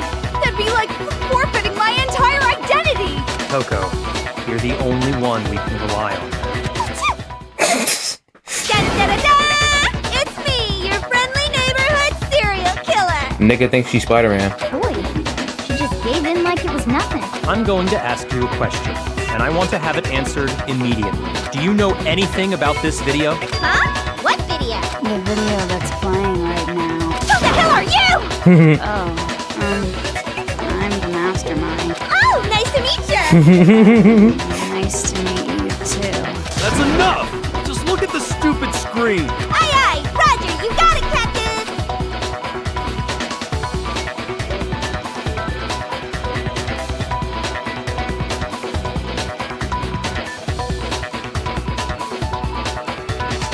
Well, does it look familiar? I don't have all the details, but... Of course it does! Damn, so that's actually the outside world. How the fuck my headphones fall off? It's actually the outside world. Then you remember all the stuff it's showing? Of course I do! So you didn't lose your memory after all. Then why didn't you say something earlier? I only answer questions when someone bothers to ask me. I'm the quiet type, you know? Oh my god, she's the worst liar in the world. More importantly, if you really do remember, what is it? Huh? What's the matter, Master? Do you really not remember the tragedy? The tragedy? Oh no! You seriously forgot? Maybe I can help you remember. With a kiss. Just answer the question. What happened out there? Well, I can't really say if it happened or if it's still happening, but it was the biggest, most awful, most tragic event in human history. Why is that phrase coming up now? Because it's all because of that event. What is? Are you serious? I'm talking about the way the world is now. Is now? The world's been destroyed, get it? Explain yourself. Tell us everything you know. Copy that, darling. Okay, so this big, awful, tragic event, they started just calling it the tragedy, happened about a year ago. It was so big and so bad that even this murderous fiend went pale at the sight of it. I guess you could say what happened was man-made. But it was more on the level of a worldwide natural disaster. Either way, there's no doubt that it was the biggest, most awful, most tragic event in human history! And as a result, in basically no time flat, the world turned out the way it did, and that's that. That's all there is to it? Come on! There wasn't a single concrete description in there! Well, it just so happens I don't know any of the specifics. Miss Moreau saw it all play out in real time, so why don't you ask her? We already did, and she didn't know anything. That's why we're asking you. Oh! I couldn't live up to Master's expectations! To die! To die! This is the true tragedy! Okay, that's enough of your little lover's... Whatever happened, doesn't matter at this exact point in time, right? The end justifies the means. Everything serves the outcome. In other words, the world has ended. That's the important thing. How could the world just end? It's the world! Calm down. It's okay. There's no need to panic. Every living person will be dead in 100 years anyway. So the world ending isn't that big a deal. Oh, come on. Now you're just being ridiculous. Well, as long as we're being ridiculous. I have another ridiculous story to tell you. It's the story of the Tagami Corporation, which has given Byakuya's life all its meaning. What? What did you say? I'm glad to see you took the bait. You bit into it like a middle-aged secretary at an all-you-can-eat cake buffet. Hey! So, what do you think happened to the Tagami family? Man, I don't know, guys. I don't know, man. Like, I think the Tagami family fell, man. I don't know. I think it fell. I think it like collapsed. Correct! Well done, peasant! Alright, now who the fuck you think you're talking to? Anyway, like I was saying, Byakuya's entire lineage has been totally annihilated! What? What the hell are you talking about? I can confirm that his entire family has died. Even the distant relatives. The Tagami name has perished. Stop with these idiotic jokes! Stop! And said with such authority! A peasant would dare challenge us? The avatar of divine punishment? You must learn your place, peasant! You are no longer the ultimate affluent progeny! They couldn't possibly be gone! The Tagami family is destined to guide the world! Hell, there is no world anymore, remember? It got fucked a full year ago! Hold on! That doesn't make any sense! I don't make sense? There's no way that happened a year ago! I mean, we only came to this school a few weeks ago! If some kind of world-ending event happened a year ago, Then how do you explain the totally normal world we were living in up till then? Have you considered the possibility that you're mistaken about that? Mistaken? Well, if I'm understanding you right, it sounds like you think the tragedy happened a year before you arrived here. Well, yeah. I mean, like he said, we just got here a few weeks ago. A few weeks ago? Ooh, I get it. You're saying that what happened 2 years ago actually happened more recently, right? Huh? 2 years ago? Well, I mean, you guys all started attending Hope's Peak Academy 2 years ago. What the hell is this chick trying to say? I understand why you'd have trouble accepting it, but in the end, you can't deny the truth. And the truth is, everything is cause and effect. Deny that, and you may as well give yourself up to God. So, you must surely understand all the hints I've given you so far, right? What are the memories I took from you? Come now, answer us. Oh. Answer with all your heart and soul. I think it's that she took the memories of us, like, actually going to the school. I just don't know what's going on anymore.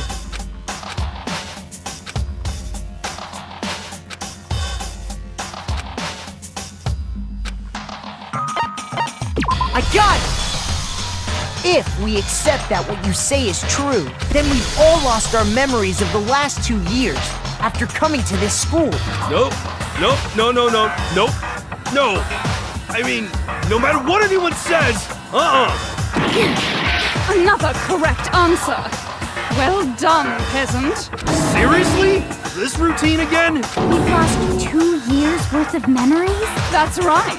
You've already spent 2 full years here at Hope's Peak Academy. And that entire period of time is precisely what you've forgotten. I don't remember the last 2 years of my life? That's not possible!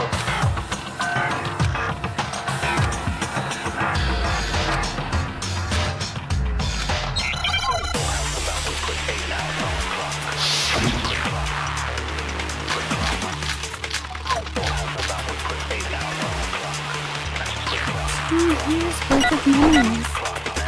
I could never lose something like that. You've been living here for 2 years? Hell no! That's impossible! I mean, I haven't gone to any awesome school events or anything! Heck, I've never even gone to a single class! This is all just surreal. Plus, if 2 years have passed, how freaking old am I? Everyone's so conflicted!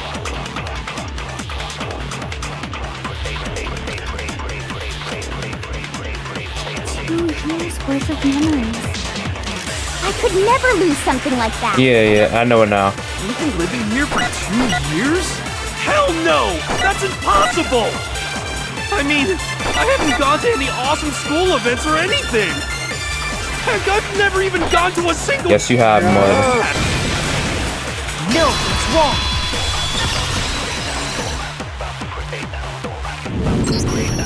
Hero, there's something I'd like you to take a look at. This notebook right here. Huh? Hey, why is my name written on it? Why is my name written on the notebook? I found it in the locker room on the 2nd floor. If you don't mind, could you take a look inside? Sure, whatever you want. But I've never seen this notebook before in my life. What's is something wrong? It's kinda similar. This is absolutely my handwriting, without a doubt! But how is this? I don't remember ever writing in this thing! No way! It looks like you actually did attend class here at Hope's Peak. But somehow, you forgot all about it. Lies! It's all one big lie! I don't want to believe it either. But there's also no explanation for this pocketbook. And whose pocketbook is that? It's mine. And the handwriting inside is also mine. There's no doubt about it. But just like Hero, I have no memory of ever writing in it. And the reason for that is the 2 years of missing memories?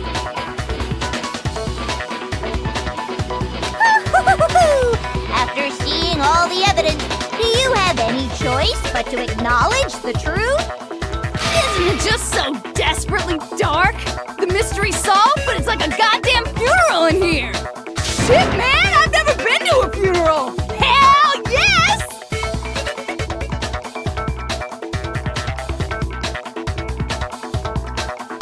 2 years of school life.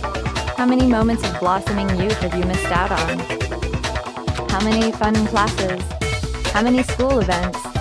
This was your chance to build lasting friendships, right?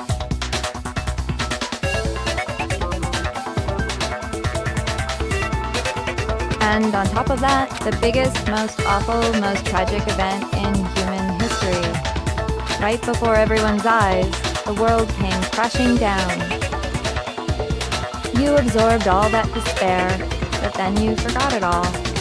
And once you'd forgotten, you made the choice to subject yourselves to this killing game. Oh, and there's one other thing. Actually, never mind. I'm bored. Explaining stuff is boring. What? We are bored of this world. Everyone always talks big, declaring all the great things they'll do. But then they always fizzle out. This world is just so desperately fucking boring! What are you talking about? In a way, I'm jealous of all of you. To give yourself over so completely to such stimulating despair. Yeah, so figure out the rest for yourselves! I'm sick of expositioning all this shit! Figure out what? Figure out where your memories come apart. That's at the heart of all of this. At the entrance ceremony, I already forgot mine, so it should have been when I fainted. I got it! I don't know why I'm trying to sound smart like I didn't already know that. I can't think of any time other than that day.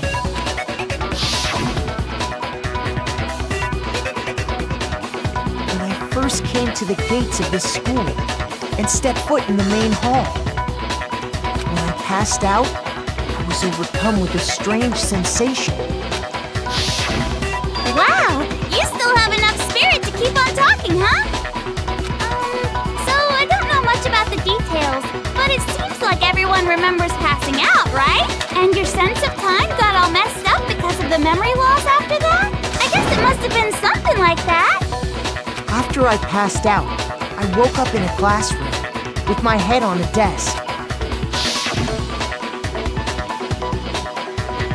I assumed not much time had passed since I'd collapsed in the main hall. But instead, 2 whole years had gone by! The reason it felt so short was because our memories of the time in between had been completely removed. You got it, honey! 2 years of memories? Poof! Gone! Which means, of course... When everyone met for the first time, it wasn't actually for the first time. Unaware of this fact, you took the time to introduce yourselves to each other, but like, what I'm not getting, right, is that, like, they, like, how did that even, like, happen? Like, they were just, like, going to the school for, like, 2 years, and just one odd day, he walks onto campus, and he's like, oh, and then he wakes up on a desk. Like, I'm not really, like, getting it. I don't understand how that, like, played out. It might just be me, and I might just be like fucking stupid. I'm not really understanding this, but like, I'm not really getting it. You know, I'm not really getting it. That's what those photos reveal, isn't it? Yep, that's what they reveal. You were all such close friends. You spent 2 years together, and then you started killing each other. And it was all so you could escape into a world that's already been annihilated! What a terribly tragic tale! Even if you left now, there's nothing you could do to fix it! You're the one who set things up to be like this! I love you all so much. I don't know about that. What? Once your school life here began, I thought about you constantly. Bro, It's only natural that I would fall in love. what the hell are you talking about right now? So, since I love you guys so much, I'll tell you all about it. All about the idea we came up with as the ultimate despair. Our plan to bring despair to all mankind. Let's go back in time 2 years, okay? Back to when everyone first came to this school. School life during that first year overflowed with hope and happiness. Oh boy, it was just the worst. Everyone was enjoying themselves so much. You were all having the time of your lives. But that couldn't last forever, of course. The peacefulness only made it through that first year. Because after that, an event unfolded that hammered a soul-crushing despair into all of humanity. The biggest, most awful, most tragic event in human history. All too soon, the world's days of peace came to a bloody end. And as you can imagine, the school was no exception. The tragedy even made its way here, leading to the extermination of most of the students. What are you? What do you mean? The most tragic event in human history. And the ultimate despair that caused it. I can't believe it's all because of just you and Mukuro. Was it some kind of organization? An angry mob? An incredibly motivated family? You have a point. If I had to describe it, I'd say it was none of those. How can I put it? It was more of an ideological thing. Despair is contagious, you know. It's almost like a natural phenomenon. Everyone is capable of it. And now the entire world has fallen into despair. In other words, if you see despair as the enemy, then your enemy is the world itself. I just don't understand why. We didn't ask you to try to understand. This was a tangent anyway, unrelated to the matter at hand. Okay, so let's get back to the story. Hope's Peak had taken so much damage.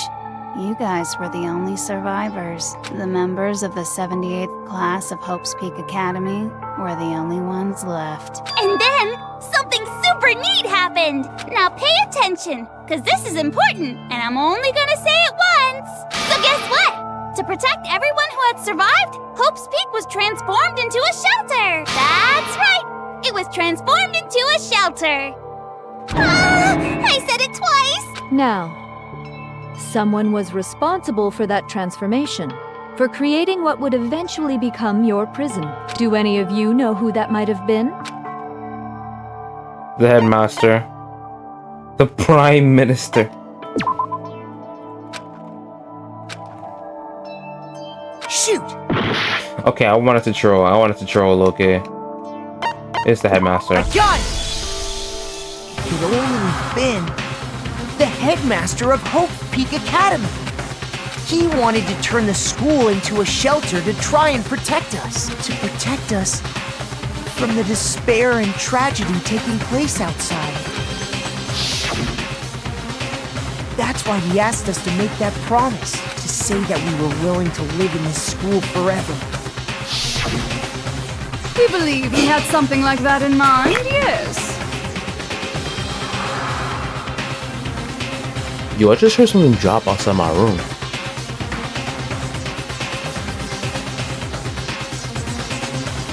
If you, the collective hope of a new generation, could survive, maybe the world could have a fresh start.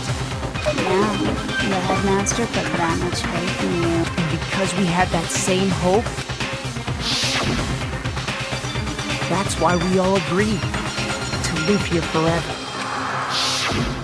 But creating the shelter was also his single biggest mistake. It's laughable, really. He was the headmaster, but he had no idea. Nah, that's his W flick, I'm not gonna lie. He had no idea that we, the ultimate despair, had already made our way into the school. So what was supposed to be a shelter to keep you safe became a cage that made it impossible for you to escape despair. I have to say, it really helped me out a lot. It saved me a ton of time. By the way, it was you yourselves who blocked off the windows, the doors, all the exits. Under the headmaster's direction, you all went about your work like obedient little sheep. You mean we trapped ourselves in here? And then you forgot all about it and started bitching about how you were trapped in here. Once you'd finished building your little shelter, it was time for me and Mukuro to get to work. And thus began the killing game. Me and Mukuro had come here, spending the last 2 years waiting for that moment. That moment where you all began killing each other served as the climax of our global despair plan. And the only reason you survived the tragedy was so that you could be a part of it. You let us live so we could go around killing each other? Is that what you're saying? Why? Why would you do that? Because this was so much more than a simple high school deathmatch. Rather, it was a method to hunt down and destroy every last remaining speck of hope in the world. What are you saying? Well, it would seem that there's a little bit left out there. Few souls unwilling to give up hope. So I thought I should show them, which is why I... Well, why don't you tell me?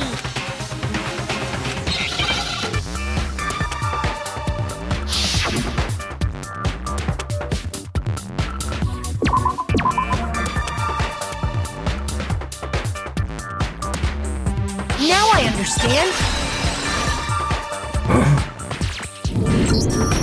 You're talking about you hijacking the airwaves, aren't you? Uh-huh. That's exactly what I'm talking about. To show the world the murders taking place at this school, which was meant to be a symbol of hope. That was the whole point of the ultimate despair. When I said climax, that was what I was talking about. The world watched as you fell into despair and began to kill each other one after another. Despair is as contagious as any disease. Any hope left turns to despair. Isn't the power of television just amazing? By the way, since we started broadcasting, a whole bunch of people have tried to come and rescue you. Are you serious? But utilizing the heavy weaponry I installed around the school grounds, I had no problem expelling them. Expelled them? I have to thank you all. They were a relentless bunch, refusing to give up on hope and trying to force their beliefs on the world. But in the end, I was able to give them the final despair. Death. So you just used us? To bring despair to everyone in the outside world? Well, sure, but I also gave you a second chance at life, right? So it's like, give and take. Give and take? You're so full of shit! And there's a reason I chose you guys to survive when all the other students were dropping like flies. I mean, we built up 2 years of memories together. You were all my treasured classmates. Sorry, that's a lie. I just figured you'd despair even more when you found out a friend had betrayed you. And that's the truth, which is what you wanted, right? So, does it make you feel utterly lost and hopeless? You solved the mystery, but despair at the truth, right? Don't tell me. Did you seriously count on the possibility that we would solve your mystery? And if we did, then what? Our final desire for creating this world of despair was so we could experience one last class trial. If you were bold enough to solve the mystery, only to discover that the truth was utterly hopeless, how would you react? What would you do? See? Discovering the truth doesn't necessarily lead to a sense of hope. Truth can be full of despair, too! Like right fucking now! Not to mention, all those motives I talked about were totally meaningless. I mean, with the world having ended and all. Meaningless? Then we've been murdering each other for nothing? I don't know who's we, bro. I don't know who's we. I ain't murdered nobody, Mud. And think about it. You chose to lock yourselves up here, then started murdering each other to get out. We weren't just random strangers either. We were classmates. We'd spent 2 years together. No, even I can't laugh at that. But I can. We get it, okay? You're totally awesome, right? We get it already! So help us! I'll do anything!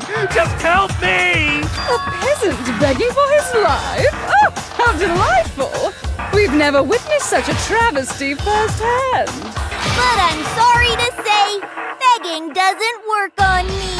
All I want is despair, and there's no reason for it. And since there's no reason, there's no argument against it. There's just no understanding it.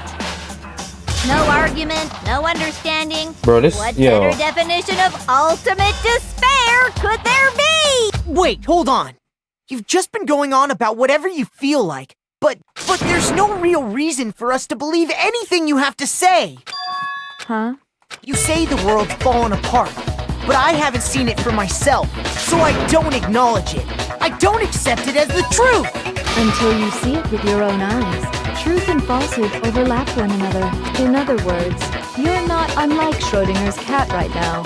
Is that What the fuck does that mean? 1 second. Well, even if it's all true, I refuse to give in. I refuse to lose to you. For the sake of everyone you've killed. Huh? Everyone I've killed? What are you talking about? You're the ones who killed them! I didn't kill anyone. I simply gave you a little nudge in the right direction. And that's all it took for you to start killing each other. You're nothing but bloodthirsty animals. That's why anyone was murdered here, peasant. Say what you want about hope, but we're all creatures of instinct, right? Despair comes naturally. Hell yes! That's funny as shit! No! This isn't just some game to... It's murder! Fuck. Plain and simple. You stole our memories. Invented reasons for us to do it.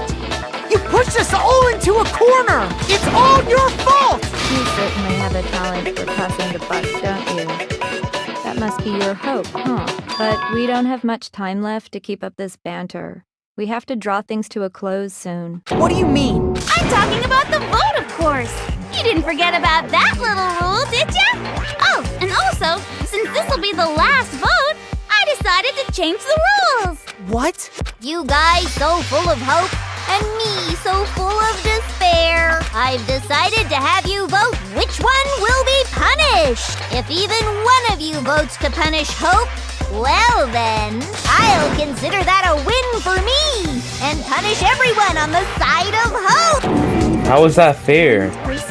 Oh, but don't worry. I won't be voting, of course. Even if you don't, you've still got the upper hand in all this! It's okay. Nobody would actually vote to kill themselves, right? Oh, let me just mention one more thing. When I win, to punish you guys, you'll have to stay here till you grow old and die. No fighting, no killing. That's your punishment. You mean, we'd have to just live here? She's saying she'll let us live.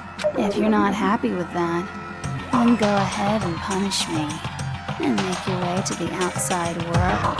Enter a world fallen from grace, where only despair exists, where you'd likely be dead within a day. What are you saying? So no matter what, we're doomed. Wait a sec! I just got hit with an inspiration bomb! Dying of old age is boring as shit, right? The audience at home isn't gonna dig that at all! So, here's what'll happen. One of you will get to experience an instant, super impressive punishment! Nah, I gotta sit up and lock in for this. What is she talking about? What? Do you mean to say you'll execute one of us? And I get to decide who's gonna have to suck it down! There are so many better ways you could have worded that, Mud. Makoto, you're up! Me? Me? Yeah, you've been acting up, causing all kinds of trouble. I hate you! So let me make this clear. Everyone has two choices in front of them. If a single person votes for Hope to be punished, then only Makoto will receive a harsh punishment, and the rest of you will live here in peace. If, on the other hand, you desire to see us punished, then you must all leave this place. I will force you out, ensuring you all die horrible deaths in the outside world. What I'm saying is, if you sacrifice Makoto, the rest of you will get to live out your lives. Sacrifice me? But that's... What? Has your resolve softened? Have you lost confidence? Are you afraid of being punished? Don't you have faith in your friends? No! That's not it! It's okay. You're right to be afraid. It would seem all of those around you have realized the futility of going against me. It's so beautiful. Your lovely faces, eroded by despair, have come together as one. Besides, Yoko, you could never betray your father, could you? She's planting a face. What? I mean, the headmaster's only wish was that all of you would survive, right? That's why he tried to trap you all here after all. The least you can do is try to honor your dead father's wishes. Wow. Kyoko!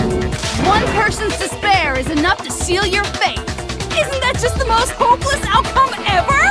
So, who do you think's gonna give in?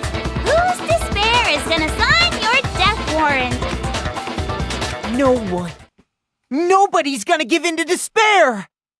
We're not gonna lose to you! So boring. Stubborn till the very end, huh? Oh, so she's normal now. Well, that's fine. Then let's just hurry up and get it over with. It's time for the final vote. Everything will come to an end. Your stupid hope. And your stupid life!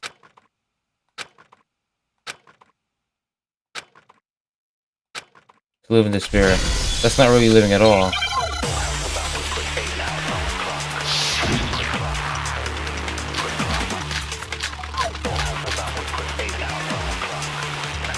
We won't give up!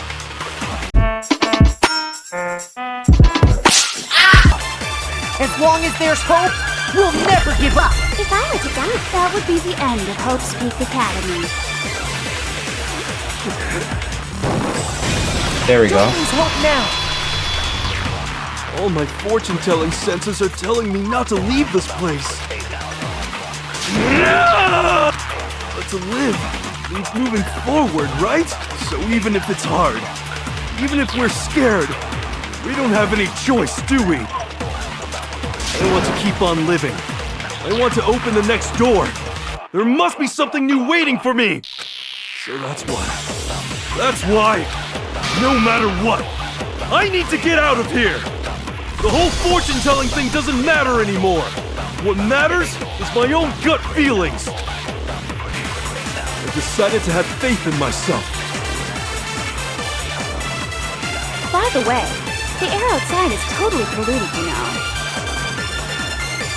The only reason we're okay in here is thanks to the air purifiers in the physics lab. Don't lose hope now! I've been thinking about all this, and I was thinking, at a time like this, what would Sakura do? Probably punch the shit out of Junko. You only get stronger by taking adversity by the horns. Confront that thorny path with enthusiasm. That sounds like something she'd say, right? I think that's definitely what she'd say, which is why yeah! I've made up my mind! We won't give up! When I die, the purifiers will screech to a halt. In other words, as soon as I die, the communal life you've all been living will come to an end. Don't lose hope now! I don't care either way. I'm fine with whichever one is more interesting.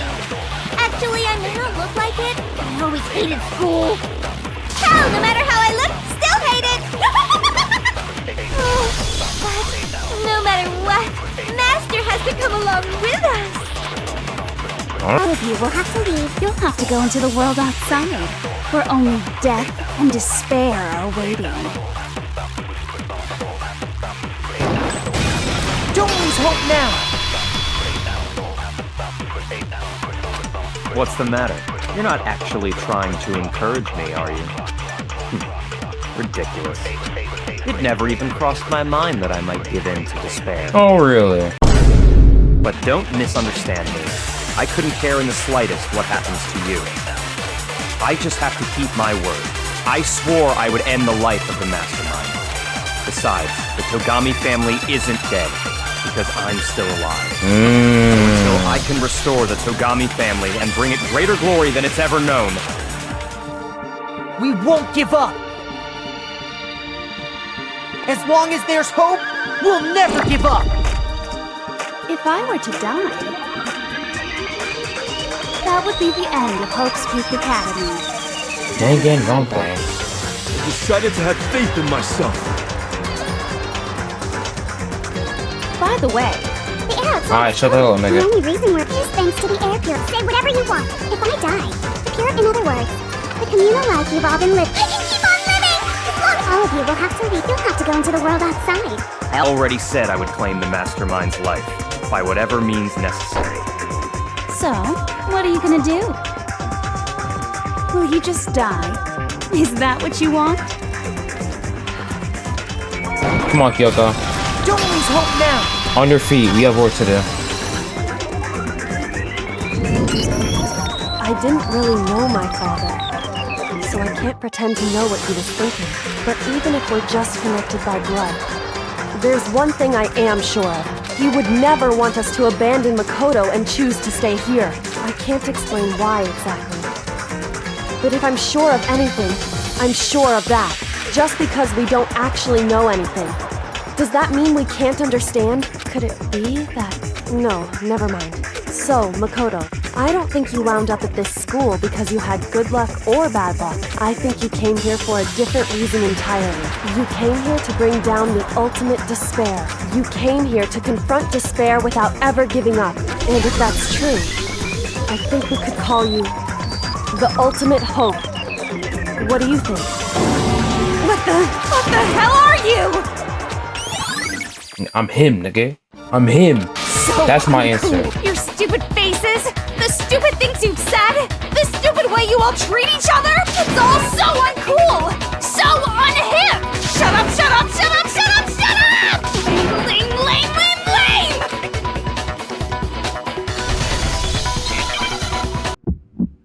You suck. So uncool. You dare to stand against us? Hope is a joke.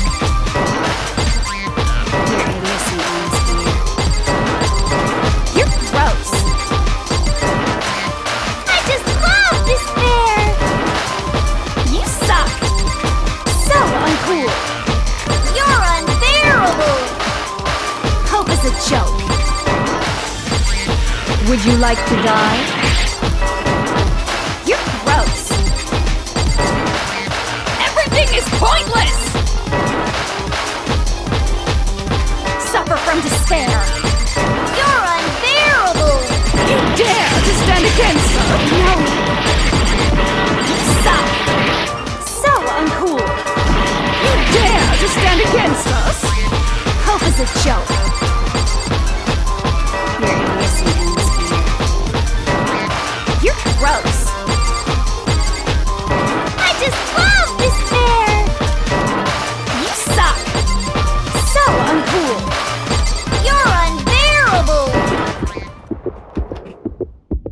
Despair into tomorrow. Despair into... You dumbass nigga.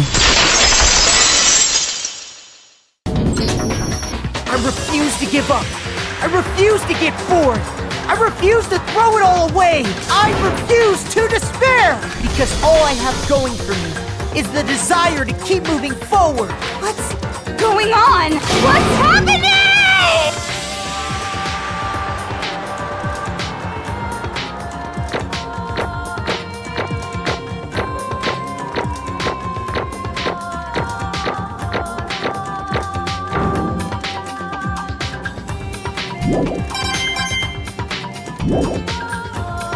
It looks like we've reached the end. I think it may be time to vote. We just gotta pull the lever, right? Good! I'm ready to go!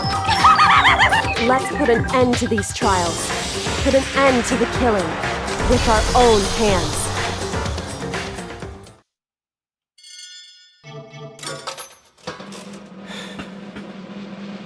It's like 2 a.m. right now, Mud.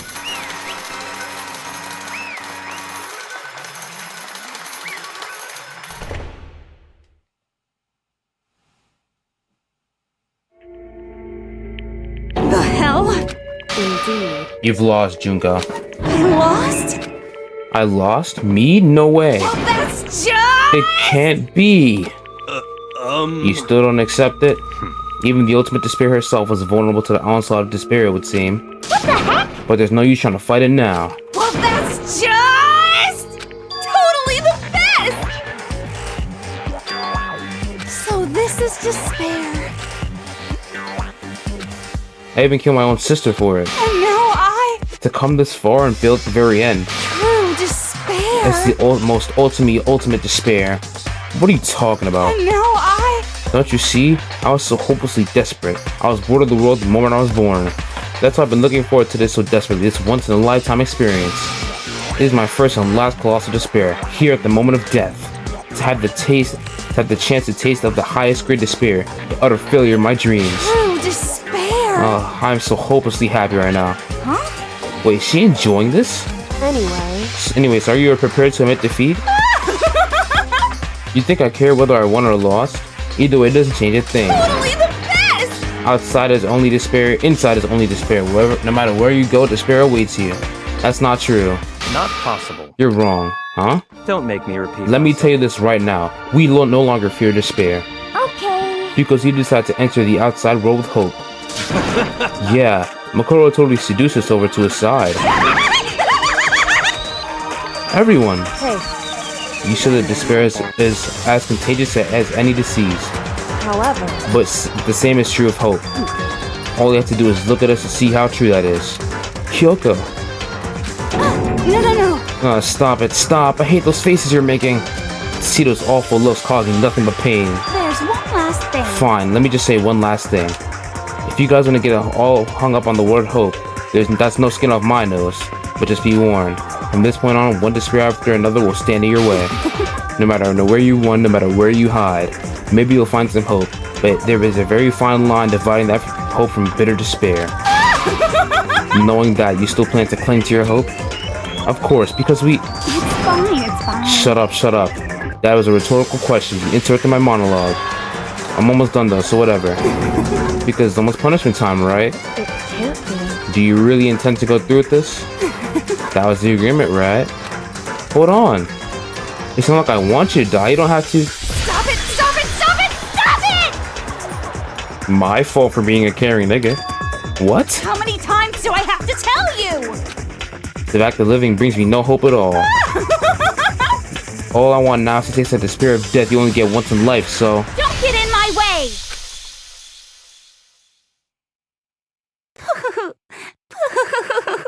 So this is how the despair of death feels. It's so wonderful! Even a tenth of this despair. Even 100th. I want every last soul on this planet to taste such despair. I want the entire world to die with that despair in its mouth. Okay, let's do this. I've reserved an extra special punishment for last. Let's give it everything we've got. It's punishment time! Why the fuck does she look like that?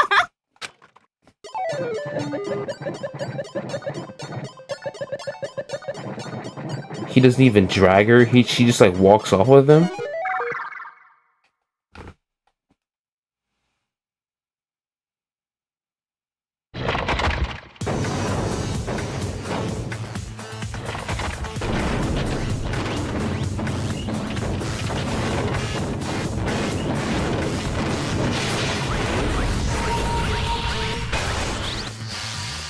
The ultimate punishment?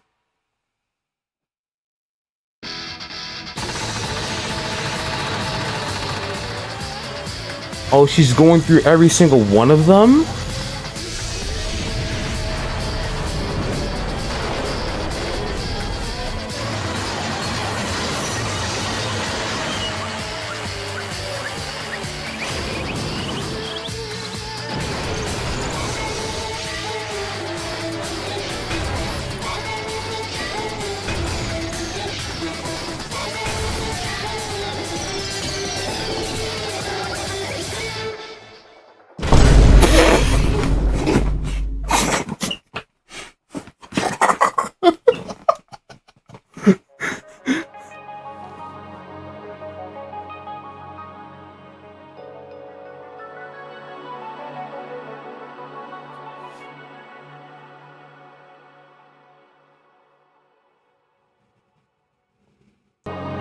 We left the courtroom and made our way to the main hall.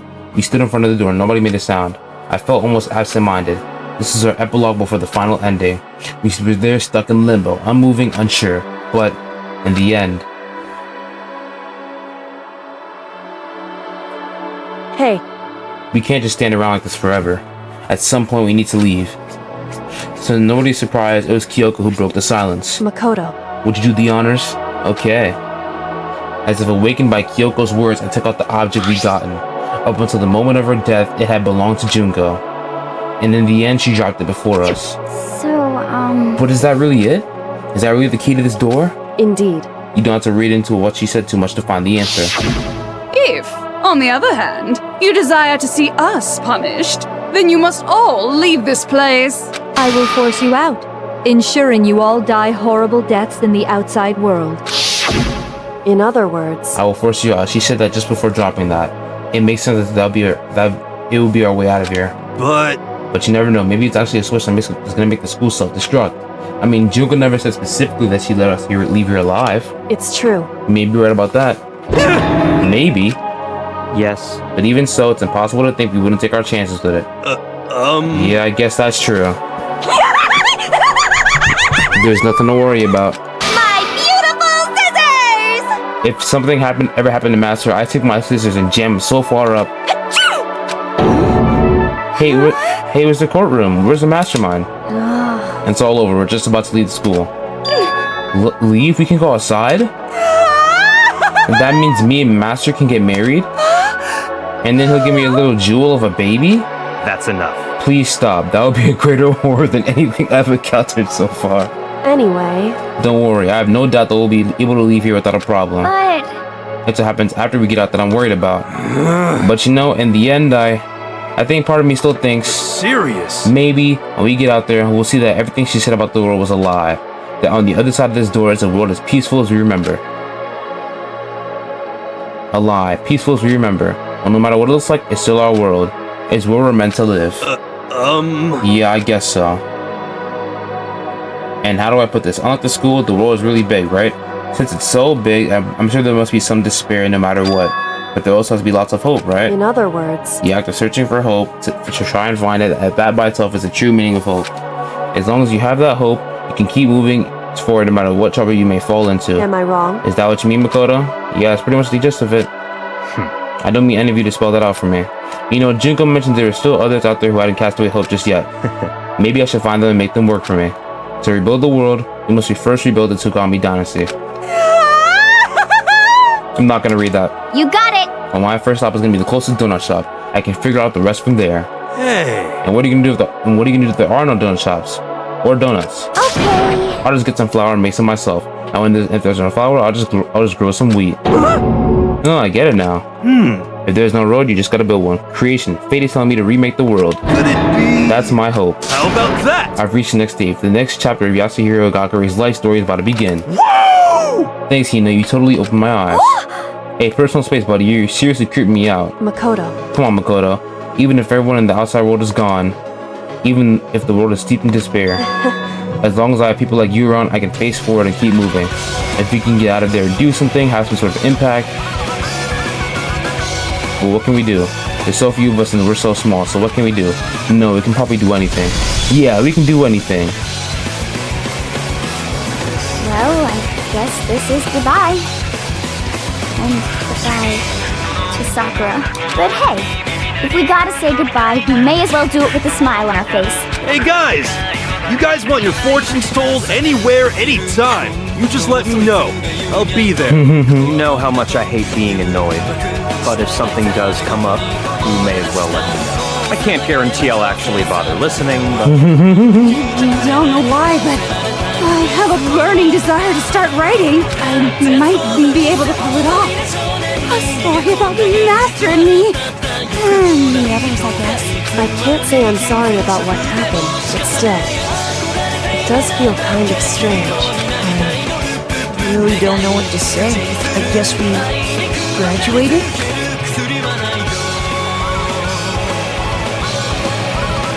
It looks like hope really is spreading. As long as I never give up. I have to push even harder. I'm going to keep moving forward with hope in my heart. Since I have hope, I can show courage. Since I have hope, I can move ahead. The world can move ahead. The door begins to open. With my hands, with our hands, hope and despair mingle together, opening the door to the future.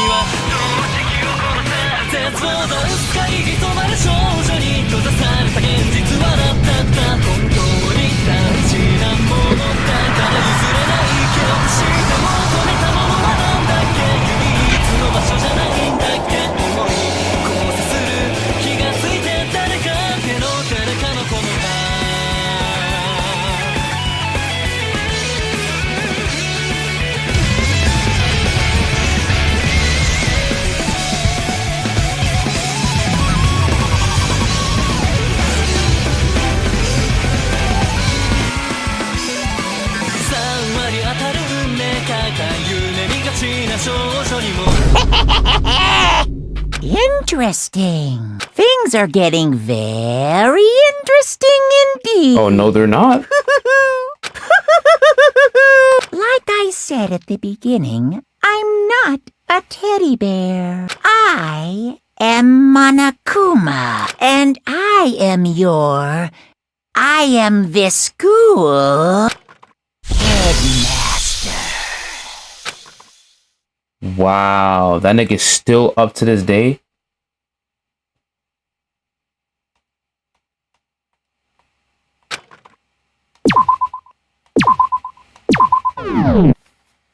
Danganronpa.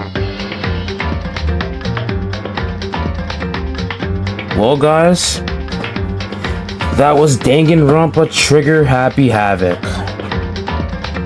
I really enjoyed this game, man. If you enjoyed the game, if you enjoyed the playthrough, be sure to like, subscribe, do all that good shit. I've been recording for like 4 hours, almost 5, and it's like 2:17 in the morning. There will be a video. I'll make a whole different channel where I host like long videos of all my playthroughs, like all the episodes of the playthrough, right? And the Danganronpa playthrough will be the first long movie-like type playthrough on that other channel. But thank you guys so much for sticking with me and watching the videos that I put out. Again, you know, like and subscribe, do all that good shit, put your boy on the map, and I'll see you guys next year. You know, that's not to make a corny joke, right? But yeah, if you're wondering what I'm gonna do next, before I started playing Danganronpa, I was on Sonic Adventure 2, so I might just finish that, and I have a bunch of other videos that are in the vault that I have to release. And then once those videos are released, I will start Danganronpa 2. So with all that being said, thank you guys so much. I love y'all from the bottom of my heart, and I'll see you guys in the next video. Peace. Wait. Before you end the video, right? I know I probably look like shit. It's because I just woke up.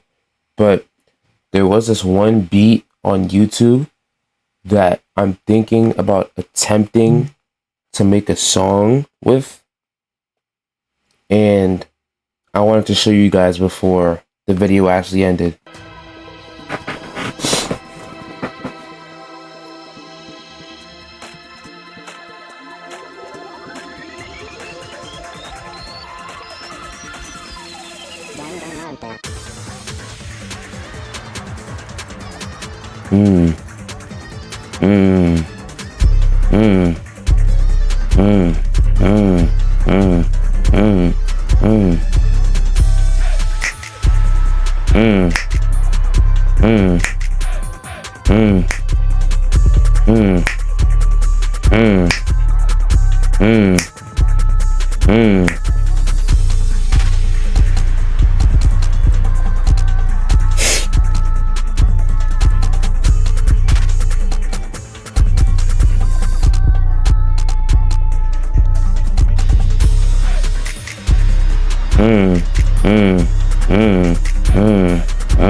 Wait.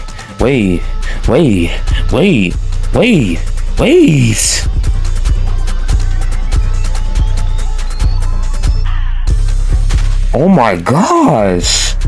I only listened to like 1 minute originally. Oh my gosh.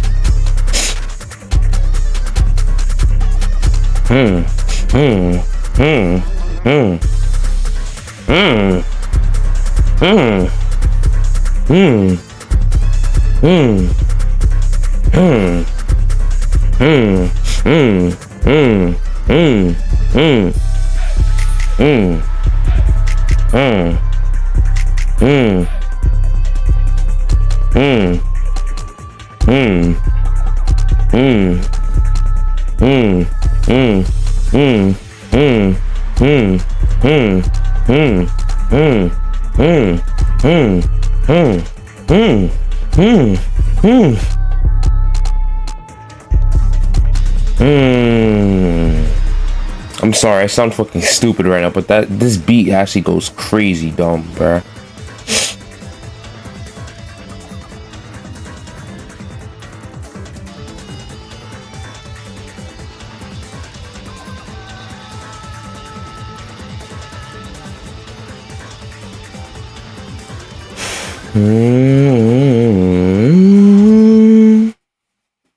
It kind of cuts off, like, you know, that song was fucking peak when I first, like, you know,